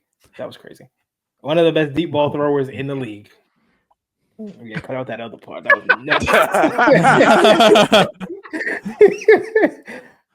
but I kind of see like a more athletic, the archetype of like Steve Young into Aaron Rodgers into now what is Patrick Mahomes. I think that it's kind of like a more athletic archetype. Like he's more athletic than any of those guys, but he doesn't strictly rely on his scrambling ability to be productive. Like he's still a better passer than he is a runner. Outside of that one game where he had like 20 carries for 130, whatever, like he's able to do it, but he doesn't rely on it. So it's kind of, that's why I'd say like maybe Steve Young, but he's definitely a better athlete than all the guys I named outside. I haven't watched much Steve Young. Cerebral. I mean, from what I've seen, I haven't watched much Steve Young either. But I mean, from what I've seen and what I know about him. To me. He's so cerebral in the pocket though, and he has such a quick release. They didn't put too much pressure on him when it came to operating like a progression. Too much of a progression offense, but like he still managed the offense so well. I don't know who I come to honestly. I think he operates the pocket well, but he's out of structure. He's still really good too. It's like an obvious connection, but I think for me, I'd probably say RG3, like because I do think that they do have like similar rushing capabilities, and RG3 was a nice, like he could throw just as good as Jaden, I'd say. Obviously, like the injuries kind of took him off track, but I was thinking of like who I'd compliment to, and it wouldn't be Lamar. I was thinking about Russ after you said it, but I didn't really feel that one either. And then RG3 came to mind because I started just thinking about like what quarterbacks are that same kind of build archetype. And he kind of was my go-to there. Damn, Khalil, I know you're a big Burrow guy. I was about to say Joe Burrow. I keep thinking about Joe Burrow. Yeah, a little bit. Yeah, of course you want to see the processing continue to develop and hitting all areas of the field. But I do see some that I keep thinking about Joe Burrow for some reason. I'm not sold on that. Got a Burrow ceiling. What we're saying here? He's got a Burrow ceiling. Yeah, I like that. I think the ceiling's pretty high with him. And that again, that's what I was worried about. Like, what does his ceiling look like? But I think he's shown enough as a passer and a runner to have a high ceiling and just hopefully continue to develop on that and build on it. But I thought the season was great. So my question to you is, if Jaden's 2, but he's got a Burrow ceiling, what the hell is Caleb Williams' ceiling to you? He's gonna say Mahomes, brother. I'm not gonna say Mahomes, but that ceiling's really high too. Like that's a dude that can make every throw like on the field and then some.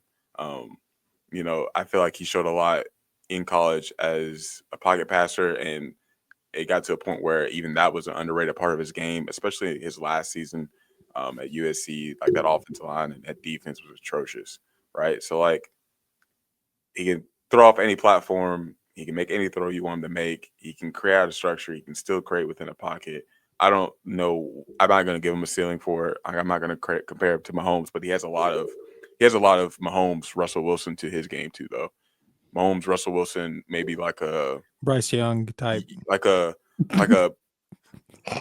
Drew, even like a Drew Brees a little bit too, like not older Drew Brees, but maybe like a younger Drew Brees. So I put like Mahomes, Russell, Drew Brees type. Damn, you're not going to show my boy no love? Who's that? I see like more athletic Aaron Rodgers to me.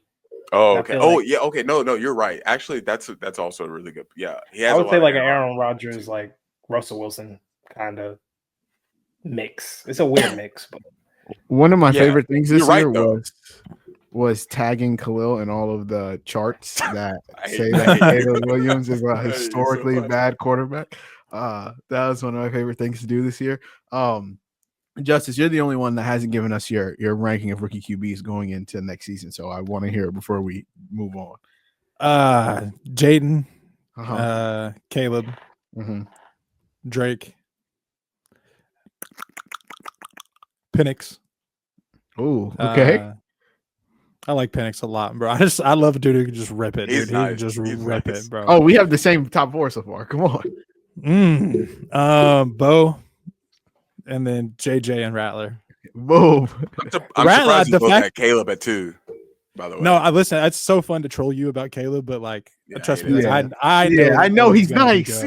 Yeah, like I know he's nice, but only one of us had Jaden as number 1 coming out, and that was me. So I had Caleb as 1 because I let people talk me into Caleb Williams hype, but I knew Jaden was going to be so good. I'm pissed. It's a crazy thing to say.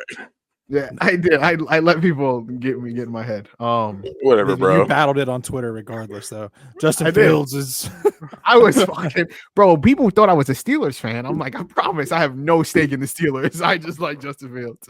So like if the Seahawks ended up with Justin Fields, you'd be like, I'd be ecstatic. I mean, my fandom would be. So when he sails passes over JSN's head. I mean, I'd be pissed, but like, but when he breaks off a 30-yard touchdown, cool up the Geno. So anything but Geno, I'm cool with. And who do y'all just bring in? OC? So it's someone good. I like Clint Kubiak, the Saints OC. Oh, I liked him. Yeah. I'm excited. Hey, would you rather have Bo Nix or Bryce Young? Bryce Young. Hell yeah. Would you rather have Drake May or Bryce Young? Drake, man. Drake. So y'all stupid, bro. Bryce, bro. Would you rather have CJ Stroud or Bryce Young? CJ. Bryce. Y'all are fucking You morons. can go dude. I ahead can't and even talk log out, football, brother. y'all. Dude, hey, did you listen to that story I sent you on Yeah. Slowick and CJ? Mhm. It was nuts. Seriously, would you all take any of these? Like, if I told you you could have Jaden or CJ, is that a conversation for you? No. Or you all would just all take Jaden? I would easily take Jaden. I'd take over CJ. I would take Jaden, Caleb. I would take Jaden, Caleb. I don't know. I'd It's take not Jaden. easy for me necessarily. That's not easy, bro. I think I Like, think I'm taking CJ still, bro. Like it I'm was not a gonna lie bad. to I you. know it's a bad year, but like I'd take Jaden, Caleb. I wouldn't CJ take is CJ. nice, man. Najee has a CJ 's terrible so memory, good. so you gotta forgive him, bro. But like, Okay, we can all acknowledge that Bryce Young is like actually good, though, right? yeah, he is. yes. Okay, good. Yeah. But CJ was in like third and long situations, like nowhere to go, and he was money every time. I didn't like, hear you say that when Bryce was struggling, bro. In his That's all I'm rookie year, saying. by the way. I'm talking about his rookie year. Like they put a lot of pressure on CJ Stroud to deliver man. on long downs in like not favorable Yeah, situations. well, Bryce is throwing to CJ Adam Thielen, bro. CJ was a dog. Why do you keep bringing up Bryce? I'm talking about Because Bryce is him. All right. The Panthers are back, bro. Your You're agenda has happy? been fulfilled. You're happy with him Right. as your franchise QB? Yeah, absolutely. Okay, Absolutely. Cool. Yeah. Yeah. I would What be Bryce too. was able to do with the bullshit of a team that we have at the end of the season was like, and to bounce back from the benching the way he did, and just like one, handle that as a professional, but two, bounce back and just prove that like that's not happening again. That's my shit right there, bro. That's He like, had so much fun. He was having Yeah. so much fun out there. I love, bro. The second that clip started going viral of him turning around before the dude caught the ball in the end zone, Yeah. I was like, yeah, that's my quarterback. That's Yeah. my quarterback. Bro, I was people so take excited, it. People bro. take it for granted having like a franchise QB you can like build around. Because like I'd Yeah. rather have Bryce than Geno. I'd rather have Bryce than Will Levis. You know, like it's not. They don't. It's, I genuinely Why think would you say Bryce is that?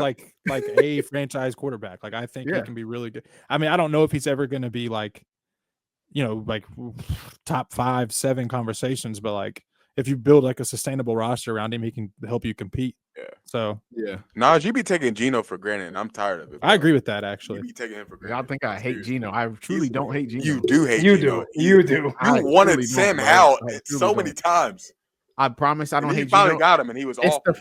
the fact that like we're in like NFL purgatory, right? Where it's like we've won 10 games for the last 3 years. We know what the ceiling with Geno Smith is. He is 35 years old, wanting $40 million a year. I'm cool off that. That's not happening. I'm not giving you 40 mil. Not doing it to win me another Also, I don't 10. think we know the ceiling with the Seahawks and Geno Smith. Like, I don't think we that's do. the ceiling. I but think we've if you seen give me 3 straight 10-win seasons, that's what we're gonna get. I would sacrifice my left Offensive- thumb for a 10-win season right now, bro. Yeah. offensive line sucks. It Running does. game's not there. Kenneth Walker's constantly injured. You finally just got JSN involved in the offense. Geno Smith has nothing to do with that part. I'm not That's saying on he's him. not good. He's good. I'm just ready You're- for something you said new. you know- I'm ready to You said you knew the explore. ceiling, though. I don't think that's the ceiling. I 'cause think we the do know the situation ceiling. around him is not awesome either. I though. think we know the ceiling because a 35-year-old Geno Smith, I don't think he's getting any better. We know what he is. He's never been. He's really good. He's really good. He threw like 17 touchdowns and 15 picks this year. He just has a great throw every now and then that goes crazy on social media. People are like, holy shit, you saw what Geno Smith did? He is an okay You're gonna have quarterback. Sam Darnold, bro, and miss him. I swear to God, you. I don't want Sam. I said this on Twitter. I would rather win 3 games next year than go through another 9-8, 10-7 season. That just is where I am because like No, You need a better team. You need a better team. You don't, Like, bro. straight You off. don't want the. You do not want the Seahawks to win 3 games. people Bro. always say that. I Did- truly do. Nah, I'm He's gonna be cool sitting with there Nah. looking out the Geno. window with his hand on the Nah. window, But at thinking least about there's Russell hope. Wilson. There's hope that, like, damn, we got the 3rd pick. Whoever we pick here can change this. Right now, I'm just looking at the Can same they, thing though? for Oh, 3 what if straight you had the seasons. 3rd pick in this draft? Then what would you do then if you had the 3rd pick in this draft? Hey, Travis Hunter, bring it on. I'm happy. We can do something new. Yeah, guess what? He can't throw the pigskin, bro. So Man, I no think we're- QB. And then we're trash again, and we get another high pick. Like, give me something exciting. Give me a jolt. But I've now watched you're the this team Titans. do the same thing. Now But now you're poverty. Now The you're Titans poverty. have no talent though. We have talent. Oh, wait, we that's just don't have nuts. how to put it You together. got some talent over there. Don't do that. Don't do that. Yeah, you We got some Ty J. talent over there. Spears and Yeah. Mayonnaise Man. You really should just Oh, say you you're traded the for Ty J. Panthers. Spears. No, we got. I'll say the talent now. We got Devondre Sweat. We got Jeffrey Simmons. I'm about to blink now. Who else we got? He's like, we got Left tackles was Alvin JC Ridley. Latham. We got Is Caleb Skarsgård. Farley still there? Anybody else? This man just Shut up. named a left tackle, bro. Don't shut up. I'm talking about talent. You talking about talented players? I'll name you talented players. That's pretty much it. I think that's fair. I My think thing is you not- can't hope for your team to be losers because then they end up like, what's the team like the Saints in that's cap so hell. No one wants to future. go there. And then the picks that you have, you keep messing up. Like, look at the Jets. Please look at the Jets. The Jets been trying to get a quarterback for the last 15 years, maybe 20, off the top of my head. They had the greatest all this talent on defense, all this talent on offense. They can't hit on quarterback to save their lives. The quarterback's sitting right in front of them, and they can't hit on them. And everybody's like, "Oh, well, you shouldn't have took Zach Wilson." Everybody told you to take Zach Wilson. What do you mean? Yeah, that was crazy. Well, that was crazy in the in moment. that draft, man. who else was it going to be in that draft? Now that You gotta hope and pray Justin that you just Fields. are asked the Bro, year. shut up. Shut that Justin Fields shit up, man. Dog, y'all are You have crazy. to hope and pray Ray that Lance you're hasn't in panned that out. you're Mac Jones hasn't trash. panned out. Fields hasn't panned out. They would have missed on That everyone whole- else too. Yeah, that draft is kind of Trevor Lawrence is still not even playing well himself. Justin Fields better than Trevor Lawrence. That's all I know. Good He is gosh. better than Trevor Huh? Lawrence. He's I'll the Best stand quarterback on in that class. I'll stand on He's that. true. He's better than Trevor Lawrence. Alright. I'm not even trolling. I'm dead ass. I can't wait till he's a guest on this show because he can't find a job. That's fine, bro. Bring him on. Hey, let him talk through it. I'm cool. We can figure it I out. hope he doesn't hear that if he's actually a guest. I will glaze him Clip to the that. episode Clip ends, it. bro. Notch. Yeah, that's going right on. Yeah, he gonna come on the show and he gonna be sick. I Oh. glaze him to the day I die. Nah, I'm bro. gonna be like, yeah, bro. I just didn't think you were that great when you were in the league. Yeah, Justin, I thought you were ass. So, anyways, what's your analysis? I'm not gonna call him ass. I'll Cam be like, Ward. it's crazy. I thought you were guys Kirk like- Benkert or whatever his name was. Who's Yeah, the Madden, That guy the Madden sucks. dog. Yeah. the- But yeah, I mean that we went off all kind of tangents. So to Hold on, to bring Nosh. it Wait. back- I had one more though. Yeah, go ahead. We're talking about naming talent on rosters. Can you all name me some talent on the Panthers roster? J.C. Horn, Derek Brown. Chuba Derek Hubbard. Chuba was good. I can't say he's Yeah, not talented. Jonathan Brooks tore his ACL twice. Yeah, well, you know, Leggett has something there. Leggett is Bryce okay. Young. Jalen Not Coker. Jalen Coker's nice. I fuck with Yeah, him. I like Coker Yeah, a I lot. like He's- Coker. Yeah, Coker's nice. I like I mean, he's I'm- nice is like a stretch, but like he's serviceable. Yeah, He's a good fourth Jatavion, option. Jatavion Sanders, your tight end. Two or I three. fuck with him. That's it though. And I let's like your see- coach. We got a nice tackle. coach. We got a Got left some good tackle. guys on Oh, the they do offensive have a line. nice tackle. Yeah, we got a right tackle as well, Taylor Moden. That's a good- Mhm. I met him one time at the airport. He's a nice guy. Did you really, Taylor Moden? that's cool. Yeah, I mean, I work. I don't with even think I Charlotte. would like recognize him if I saw him at the airport. I'm like, I saw that's I a saw big ass Leggett dude. like Anyways, I saw Leggett like 2 weeks ago. He was trying to hide, but I was like, I'm not gonna blow up your spot, brother. why are you at the airport so much, bro? What are you doing? He works I at work the there. Oh wait, I work forget there, your TSA. I completely Yeah. forgot. That makes Yo, more why sense. you at the actually. airport so much? Yeah, what are you doing at the airport? Yo, what are you? Why- What are you I used to see airport? so many people at the airport. Bro just goes there for his like morning coffee. I was just like really confused for a second. That's on me. That's on me. Technically, yes, I do go there for my morning. coffee. Yeah, you do, bro. You be eating Um, airport breakfast? Hell no, I don't eat. I don't eat there. What? I eat when I get home. I don't eat You- food when I'm at. When You I'm at ain't work, got a because I work- Chili's in the airport? Oh, why would I fuck would I pay for a Chili's at the airport when there's a Chili's 5 minutes away from my house? Because you're at the You didn't airport. know What do you that. mean? Yeah. Nah, Hey, bro, making airport food is assumptions. a scam. Airport food is a Okay. scam. You're paying Wait, no, like it's- $15 That's more true. than you are regular. Like if I wanted to go to Dunkin' and get a coffee, it shit is like $8. Jalal, where do you reside at right now? Charlotte, North Carolina, sir. I knew that. Charlotte's cool, bro. So yeah, I mean, yeah, I guess you do got a Chili's. I'm sure there's like better food spots than a Chili's in Much Charlotte. better. Yeah, I would do bad things for a Chili's in Campbellsville, Kentucky. got That's a my people- Chili's. Bro, I need. Y'all don't anything got a like Chili's is Boba crazy or question. Chipotle or something, man. Nosh. We We Nosh. got Let me- Cabo. let me run you through like the most popular restaurants in Campbellsville, Kentucky. I Okay. hate it here. Fiesta Mexico.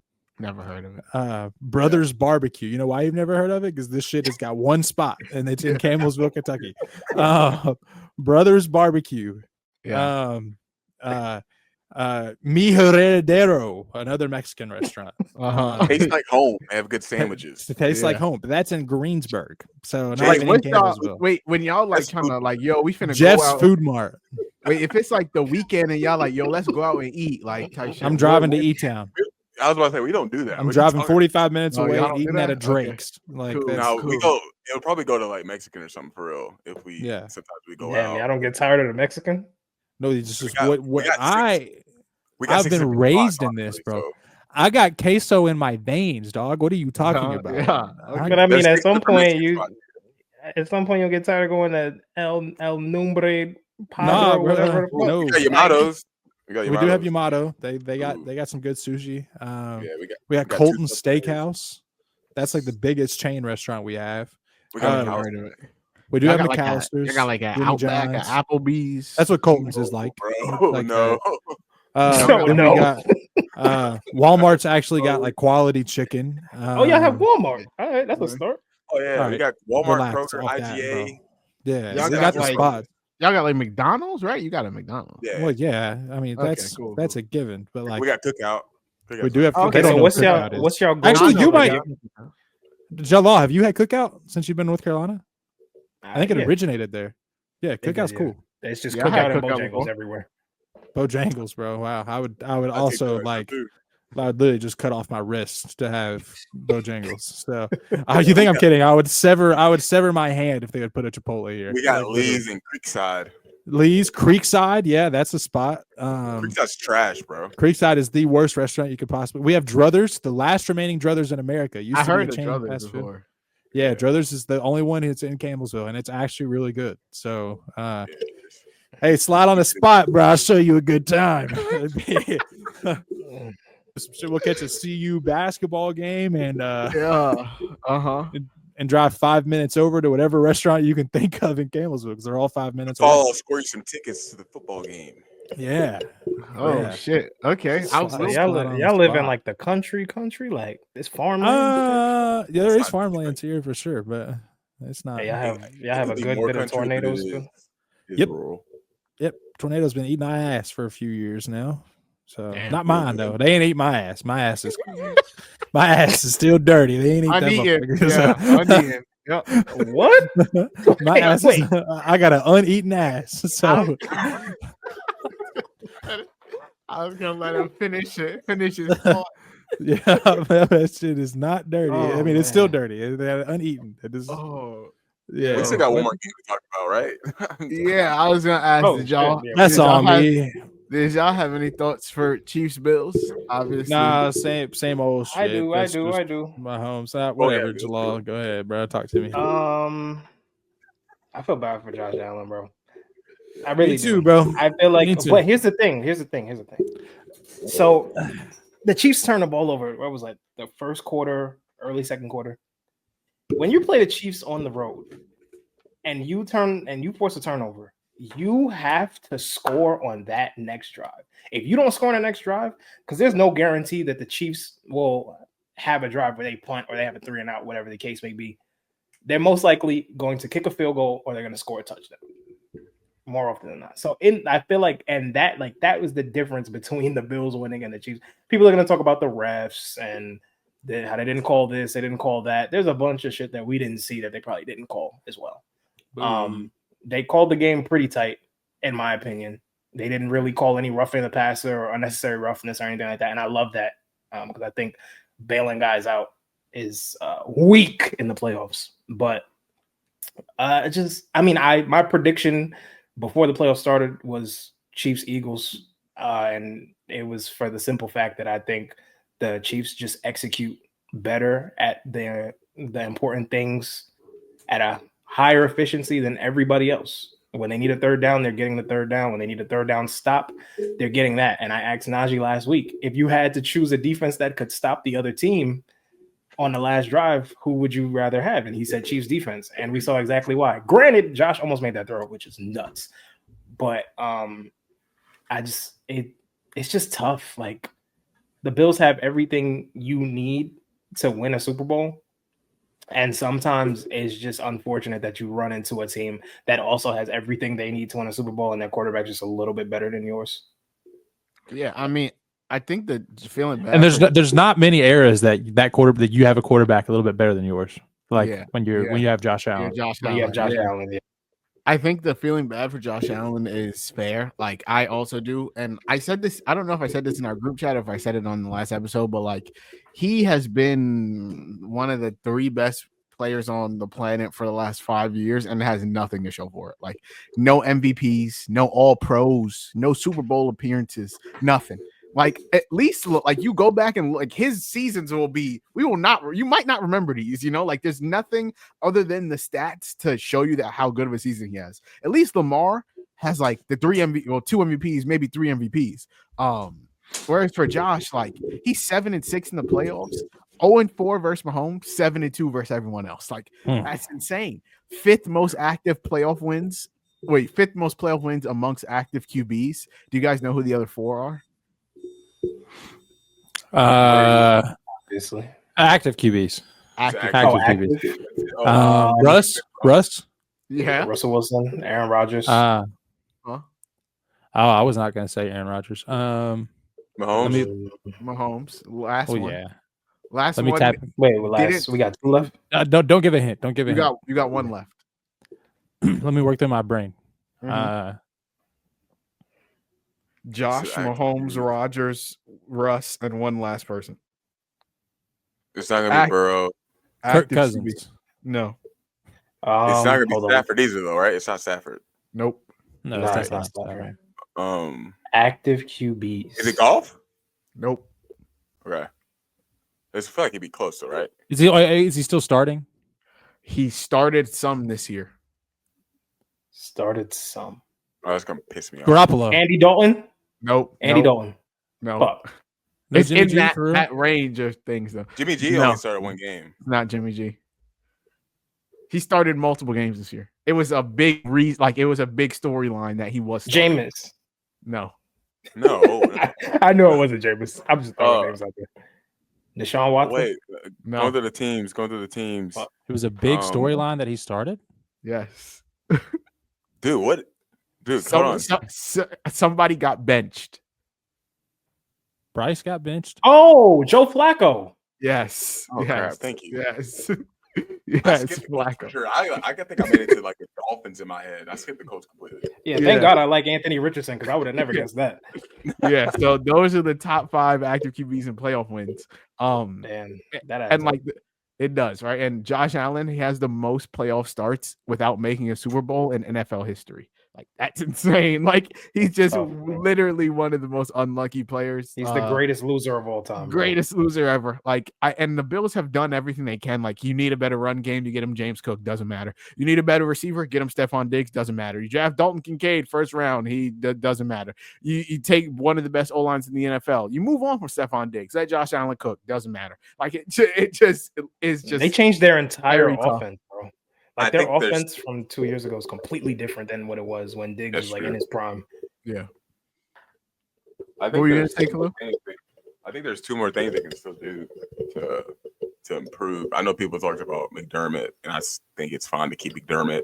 I also think it would be okay to maybe get rid of McDermott too. He might be the problem when it comes down to it. But I think the 2 most important things would be to still maybe get 1 more guy on offense. I know they already got Cooper. They drafted Keon Coleman. You got Dalton Kincaid, like you talked about. James Cook has really popped this year, but I still think they're missing 1 more guy maybe. And then the defense, just personnel-wise, they just don't have any guys on that defense either that are real difference makers. Or you talk about a Chris Jones, for the Chiefs. You talk about a McDuffie for the Chiefs. You talk about Nick Bolton, bro. Like those are dudes. Those are guys, all-pro type guys. So like. The Bills have Matt Milano. Yeah. At all. Chill. that's crazy. Ed Oliver pops sometimes, but like Yeah. Von Miller, he's past his prime. And they lost two safeties. Who's a cornerback? Benford, is it? Christian Benford. Benford. Yeah. Teron Johnson's really good. They lost like their whole secondary in one. Like what's his name? Hamlin. The guy that tore his Achilles. Trey White. Trey White tore his Achilles, and like he is a shell of himself. And then Micah Hyde just retired, and I don't think I don't know where he played last year. I don't know if he did play. Atlanta.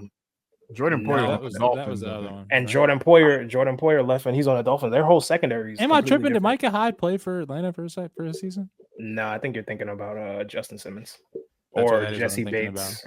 Jesse Bates, one of them. One and two.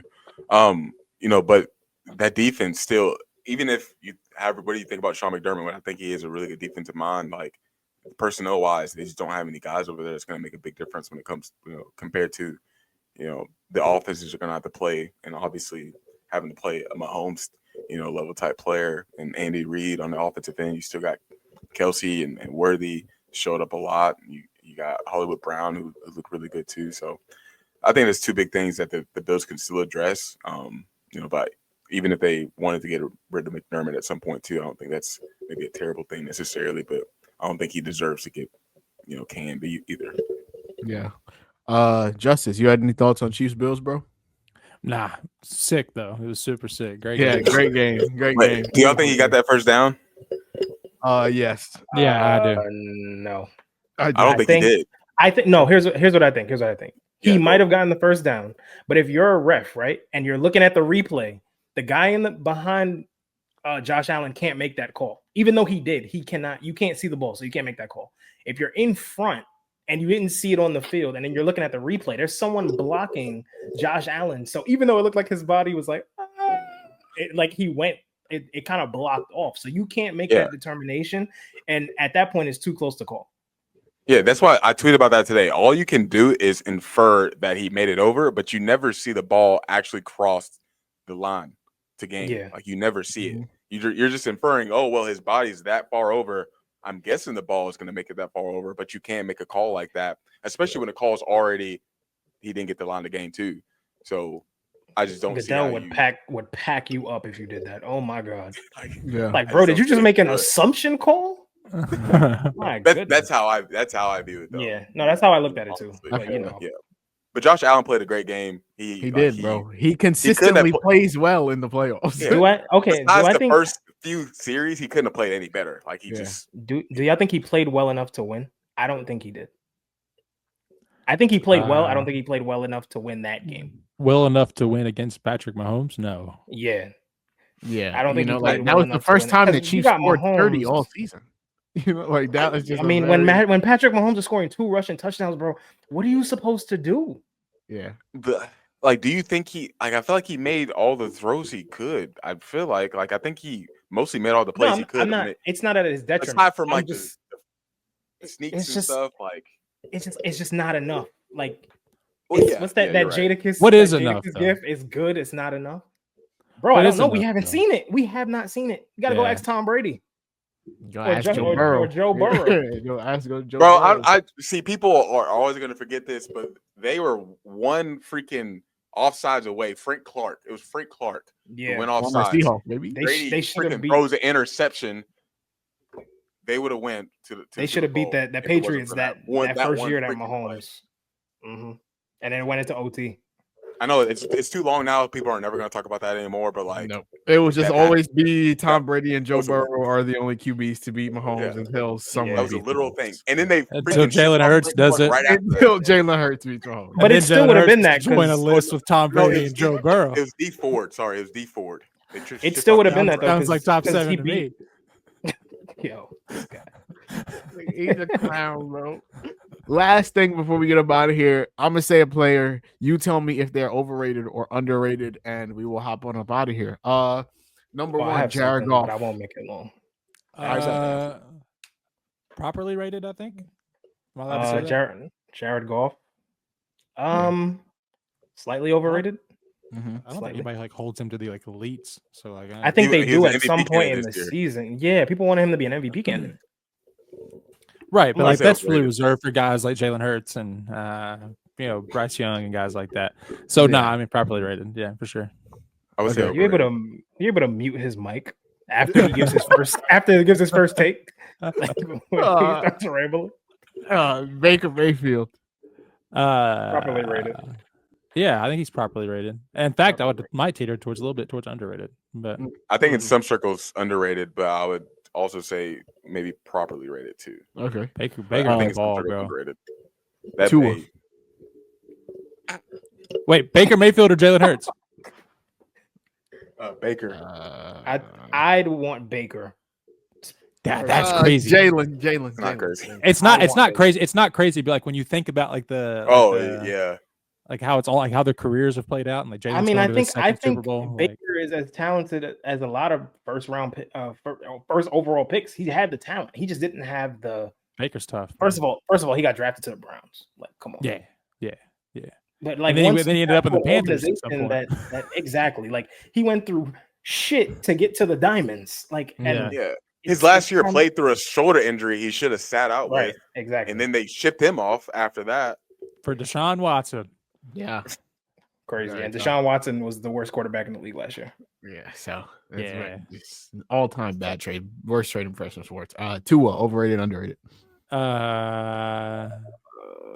Okay, what do we think the consensus is on Tua now though? I think he's properly rated now.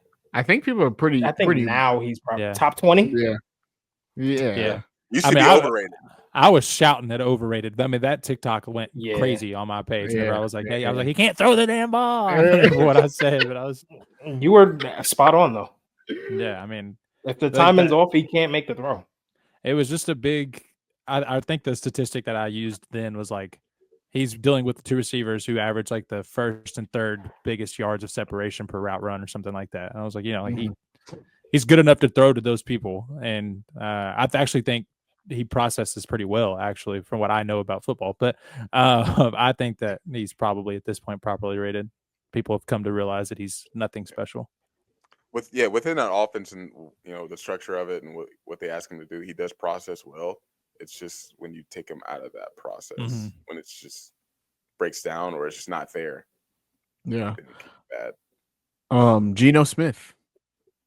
Underrated. I'd say underrated. Underrated, Yeah, brother. of I'm looking course, right at you, Naj. Underrated. Yeah. Of course. You dumb idiot. Underrated. Of course, he's underrated to you guys. Sam Darnold. Yeah, probably overrated. Bo Nix. Overrated. I think he's a little overrated. I also say overrated. What'd you say about Sam Darnold? I say overrated.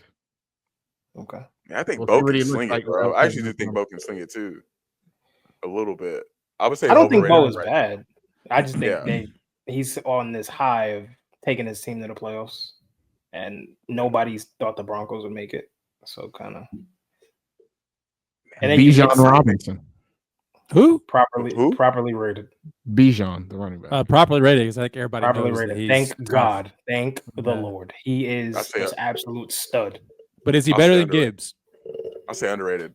No, I don't think he's better than Gibbs. I don't never think he's thought better he than was Gibbs. better than Gibbs. Never. I thought he won't was say better that. than I Gibbs. definitely thought he was better. I than Gibbs thought he coming was out. better than I- Gibbs. Najee can I attest. thought- Najee I thought he was can gonna be the attest. best I've been a running back Gibbs I've ever seen. So Yeah. I think Bijan's special and Gibbs is obviously special too.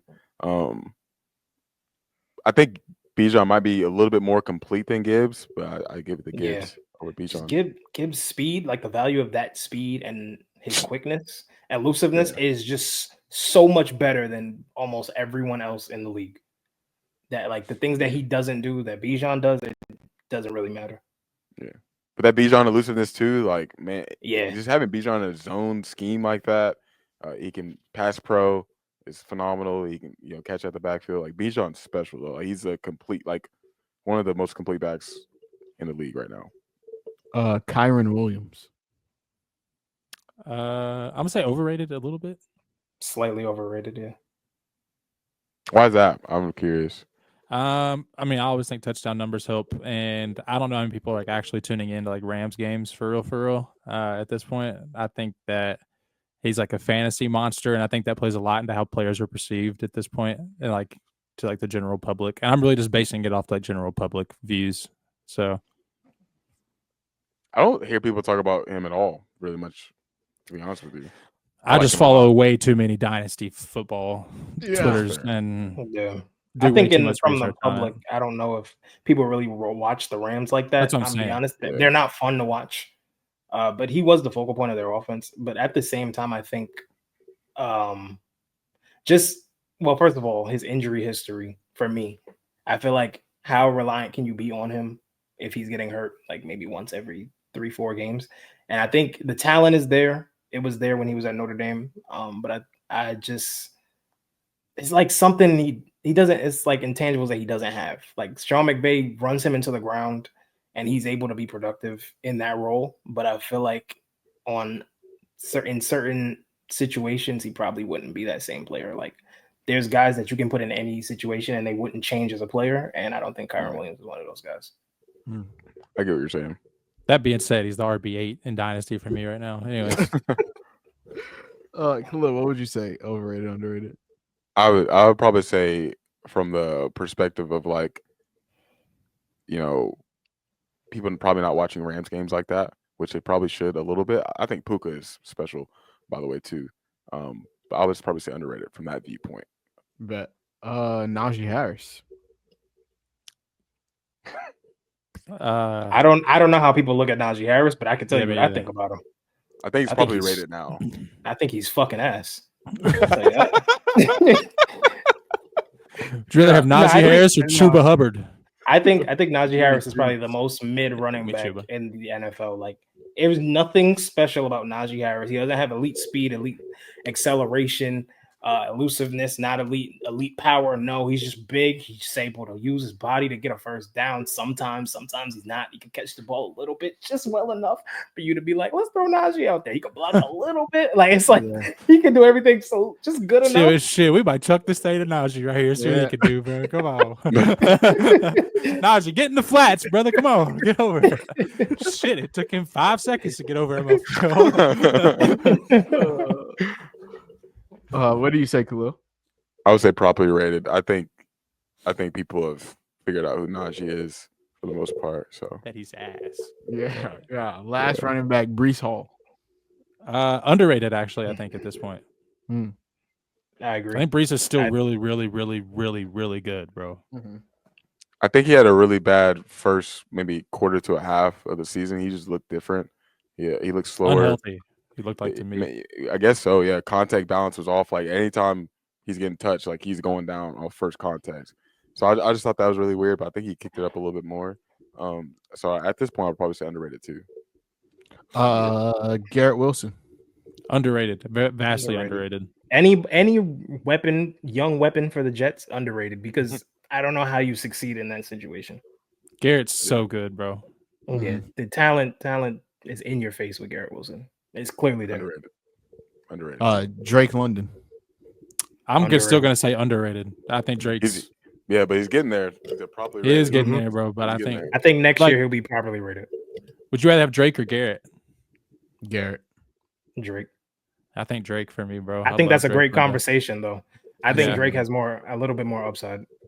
I think I have a type of a receiver like a Jamar Chase, Malik Neighbors build that I really like. You know, for Garrett Wilson to be the size he is, but not be that type of athlete, I would probably take Drake London to be the size he is, but still as smooth as he is. Yeah, I feel that. JSN. To a certain extent, a little bit overrated, but he's really good. I think properly rated. I think the explosion usually will make you overrate somebody for a short period of time.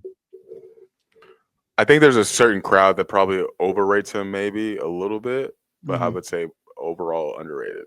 Like what's a good comparison for that? Like if I said like would you rather have like JSN or like Jalen Waddle? People comp him to Amon-Ra a lot is what people normally say. So would you rather have JSN or Jalen Waddle? I'm just curious. I'm so low on Waddle. I can't. I take JSN. I take JSN. Yeah. I just think that situation's really weird for him. So what I said was I think there's a lot more like teams are figuring out there's a lot more value in having a slot guy that is just so much better than like having a slot guy that can separate himself from every other slot in the league. And the first team to do it was the Rams recently. And then the Lions figured that out. And I think the Seahawks said, hey, JSN's an elite slot guy coming out of college, and he doesn't have elite physical traits, but he can play football. Yeah. And it seems to have been working for him. So I don't know. I'm a big JSN guy. Number one on that team anymore. So I'm a big JSN guy, but I think he's probably properly rated. I mean, a lot of what I see is Seahawks shit, and like we super like people love JSN as Seattle fans, so like it's whatever. But I think overall probably rated. DJ Moore, probably underrated at this point. Underrated. Weird situation. He didn't respond well to it. I will say that, but That's terrible. If you've watched DJ Moore play football, you know how damn good DJ Moore is with football. So I didn't know he was 5'11", bro, because he does not play like it. No, he doesn't. I could have sworn he was like 6'2". I'm interested to see what Ben Johnson does with him. Sorry, but like I really think that like he's got the tool set to be like a Monroe. Like he's like that good after the catch. So like I would really love to see him. Really love to see him get utilized that way. So I would say underrated, but I really did hate how he was in Chicago. Like that was not. It was not a good look. Like it's just not a good look at all. I think that's what happens when you have like a guy that you ride for, and he definitely was riding for Justin Fields, and I think he had a cold shoulder like immediately. So creates so much tension, and it's just weird, and it doesn't help anyone. And then also, I don't think he was used properly either until Thomas Brown got more into the offense. Yeah. So, Terry McLaurin, probably properly rated at this point. I think people are coming around on how good Terry is. I don't think we're there yet. Jalaal, I don't think we're there yet. I would say underrated. I think he's a little bit overrated. Damn, dude, I love Terry. But I love Terry. But like so like when we did the Lad McConkey video and we named all these receivers, and somebody was like, what about Terry? You didn't say Terry. And like where would y'all put Terry? Is Terry in y'all top 10? Well, this is Terry's first year with the quarterback. He's also 29. And he's 29. Yeah, he's 29. Like that. That's what I'm saying, but it's his first year with the quarterback. This isn't about your age and who I'd have for the next 5 years. It's just who I think is better at football right now. And he's still not even unlocked with that quarterback yet. Like they still have some stuff they could really get. I feel like when I watch them though, it's like it's either a big play or it's nothing with him. Maybe I don't watch the Commanders enough, but I feel like there's an intermediate part of Terry McLaurin's game that's just sometimes non-existent. Like he took a screen 70 yards. Amazing. Like we know how explosive he is, and he can go deep and catch another 70-yard pass. But I feel like when you need the guy to just get you a first down, sometimes he just can't get that for you. That's a good point. Because you would think if he's a guy, he's getting featured, but also like they don't have any other guys too. So that's true. That's true. You know, but you look at a Cincinnati Bengals, whether T Higgins is out there or not, Jamar Chase. He's getting the 12 targets. He's getting looks. He's getting targets. But he probably is like logically the best receiver in football, right? Like I think no offense to Jettis. I said me and Najee had this conversation right after the Vikings lost. I think Jettis is. I think that is, but I think Jamar has more upside. Like in terms of ceiling, obviously he was a better prospect. He's more explosive. He's a freak, bro. He's like 5'11". No, he's 200 like plus. 6'2". Is he Jamar? He's like 6'2", 6'3". No way, bro. No, Jamar is not 5'11", bro. Jamar's like 6'2". He's like 6'2". Wait, is somebody like tapping their mic? Okay, they have him at 6 feet. Totally justice. I was actually just shaking my leg, but the cord was shaking. You said 6'1"? It's like I got water bottles hanging up in the air, don't it? My argument for Jettis was that I just feel like Jettis has done more with less. Yeah, that's definitely. It's the same argument y'all just made for Terry. Yeah, I'd make that exact same argument for Justin Jefferson. Jettis and to put up the numbers, he's put up, and then to miss 8-9 games last season and still have 1,000 yards, that is ridiculous, bro. I just think Triple Crown is big. No, Triple Crown is tough. I think he's the best, obviously the best receiver this year. Yeah. And when he was a rookie, he was also the best receiver. So like it goes back and forth, but I think overall, Yeah. if Because you it could pick be a guy recency that- bias as well. Like, yeah. But I say like over the last 5 years, I would say Jettis has been better than Jamal. He's so tough, bro. The last And two every overrated, time he does something, he's in like nobody's done this since Randy Moss. So I mean, yeah, that's true. yeah. The last two overrated, underrated players are two linebackers because I just got tired of writing people down. So the first person is Roquan Smith. properly rated to me. I think he's elite. And he's what a first team all pro. Like I don't see much Roquan discourse. I'm not gonna lie to you, brother. So I don't couldn't either, even but tell you. I feel like people realize how good he is. You don't Being see that much defensive player discourse that isn't Yeah. cornerbacks. It's like Yeah. Sauce Or pass Gardner's rushers. trash. Yeah, it's like Yeah. we know. if it's not a pass rusher or nobody's a Pat defense Surtain, player. bro. That's all I know. So Yeah. Yeah, for sure. Just Um, Khalil. except JC Horn. I would probably say properly rated, especially last year. What he did for that Ravens defense and changing the defense and people kind of being put on the map for Roquan Smith. Maybe he had some struggles in pass coverage this year, but no Queen there either. I mean, the whole Ravens team had problems in pass coverage, so like it just wasn't him, obviously. But I would think properly rated too. And the last one is Patrick Queen, Steelers linebacker. The defense sucks now. I don't know what Yeah, happened. I don't know. I say overrated, but that's I just me. agree. Yeah, beautiful. I mean, I think Patrick Queen might be kind of sick, but I mean, I don't really know. I'll be honest with you. So if Justin Fields wasn't playing, I wouldn't tune into a Steelers game. Man. So I thought he was really good at Roquan last year. yeah. And then I think Really good. I think he kind of fell off a cliff. He kind of robbed the Steelers in the offseason. So, yeah, but Good for that's him. all the players that I wrote down. Jalaal, you said you wanted to do something? Yeah, so I found a graphic of the hardest throws in NFL history in the StatCast era. And I got 6 quarterbacks here. And the StatCast era started in 2016, so we don't have to go that far back. Can you name, try to name all 6? Just I'm telling you right now. Throw power. Miles per hour. miles per hour. Josh is there.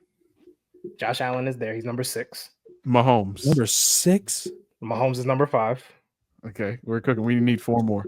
Josh is number 6 since 2016. Anthony Richardson. No. Since I was shocked he wasn't on there. Michael Penix. So what is the criteria for this? What's the criteria for this again? Like, what is it? It's the 6 fastest throws recorded since Yeah, 2016. the 6 fastest throws since 2016. And we have Mahomes and Josh at 6 and 5. So we need 4 more. Mahomes and Josh 6 and 5 is blowing my mind right now. I just want you to know. Yeah, nah, I saw the graphic. I thought it was fake. Is Stafford there? No. Stafford? Kyler Murray. You said who? Kyler Murray? Kyler No. Murray. Are they all still in the league? Jordan Love. One of them is not in the league. Yes, Jordan Love actually is number 1. No wonder There we we wanted to go. talk about this shit. One of them. Yeah, no wonder he dude, found it. No, this season? that's not why. That's not. I was why. on promise. Packers Number Reddit, 2, and because number 2, you're not gonna get it. I promise you, you're not gonna get it. One of them's not in the league. The other one is currently in the league, but he doesn't start. Sam Howell. One of them's not in the league. No. One of them retired. Is it Ben Roethlisberger? No. So we have 3. We need 3 more. I'm gonna give y'all like 20 more seconds, and I'm gonna just say it. that's not how this works. I mean, we're gonna be sitting here forever. I'm telling you, you're not gonna get it. That's cool. I got 17 minutes until I really just draw the line. So sit here and let's wait and say How many do we have again? We How have many do we have 3. again? Yeah, I have 3. Jordan have Love. Love. 3. Mahomes, One's Josh out of the Allen. league. One's out of the league. What? Oh, sorry. There it is. The remaining 3, 2 of them are currently in the league. One Mm-hmm. is retired, and of the 2 that are still in the league, one of them does not start. The other one starts. Justin Herbert. Is Joe there? Joe Burrow, no. Justin Herbert, no. Flacco. I mean Flacco. Sorry. Flacco, no. There is a Joe. His first name is Joe, but it ain't Flacco Joe Milton, and it ain't Burrow. Yes. Oh, Joe he's Milton. number 2. Yeah. He's number That's 2. not surprising. And I think he only played one game this season. Yeah, that's It had to be that front pylon throw. It had to be that front pylon throw. Yeah. That was nuts. Yeah. Okay, so we have 4. We need the one left. that's retired, and we need and we just need the other starter. There's just no shot Tom Brady's on that. Hey, can I have one hint for the team? Tom Brady is the on team there. There you go. It's Tom Brady? Okay. Wow. Tom Brady's number 3. And so we just need the last person start still? Yeah. We've talked about him today. Oh, okay. Baker? Yes. So in order, I'm fucking cooking. Yeah, you're cooking right now. So they're all of these throws are over 61 miles per hour.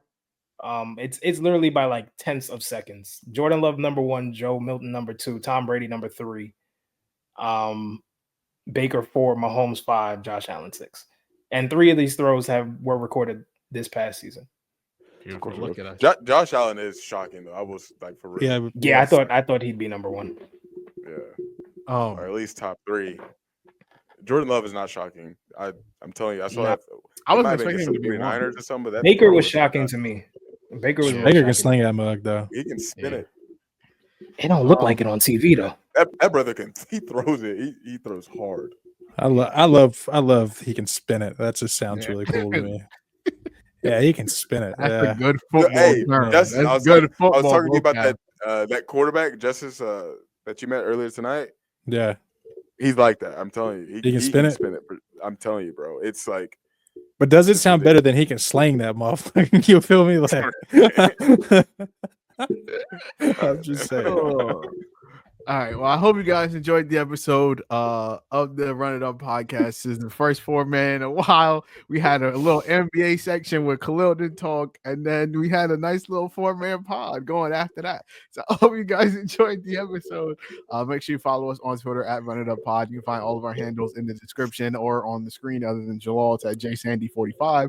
Follow us on TikTok. There's a lot of good TikTok content from this episode, so you're going to be seeing a lot of it on our TikTok at the Run It Up podcast. And yeah, hope you guys have a litty day, a litty night, a litty life. And just like we do on every episode of this podcast, make sure y'all go run it up.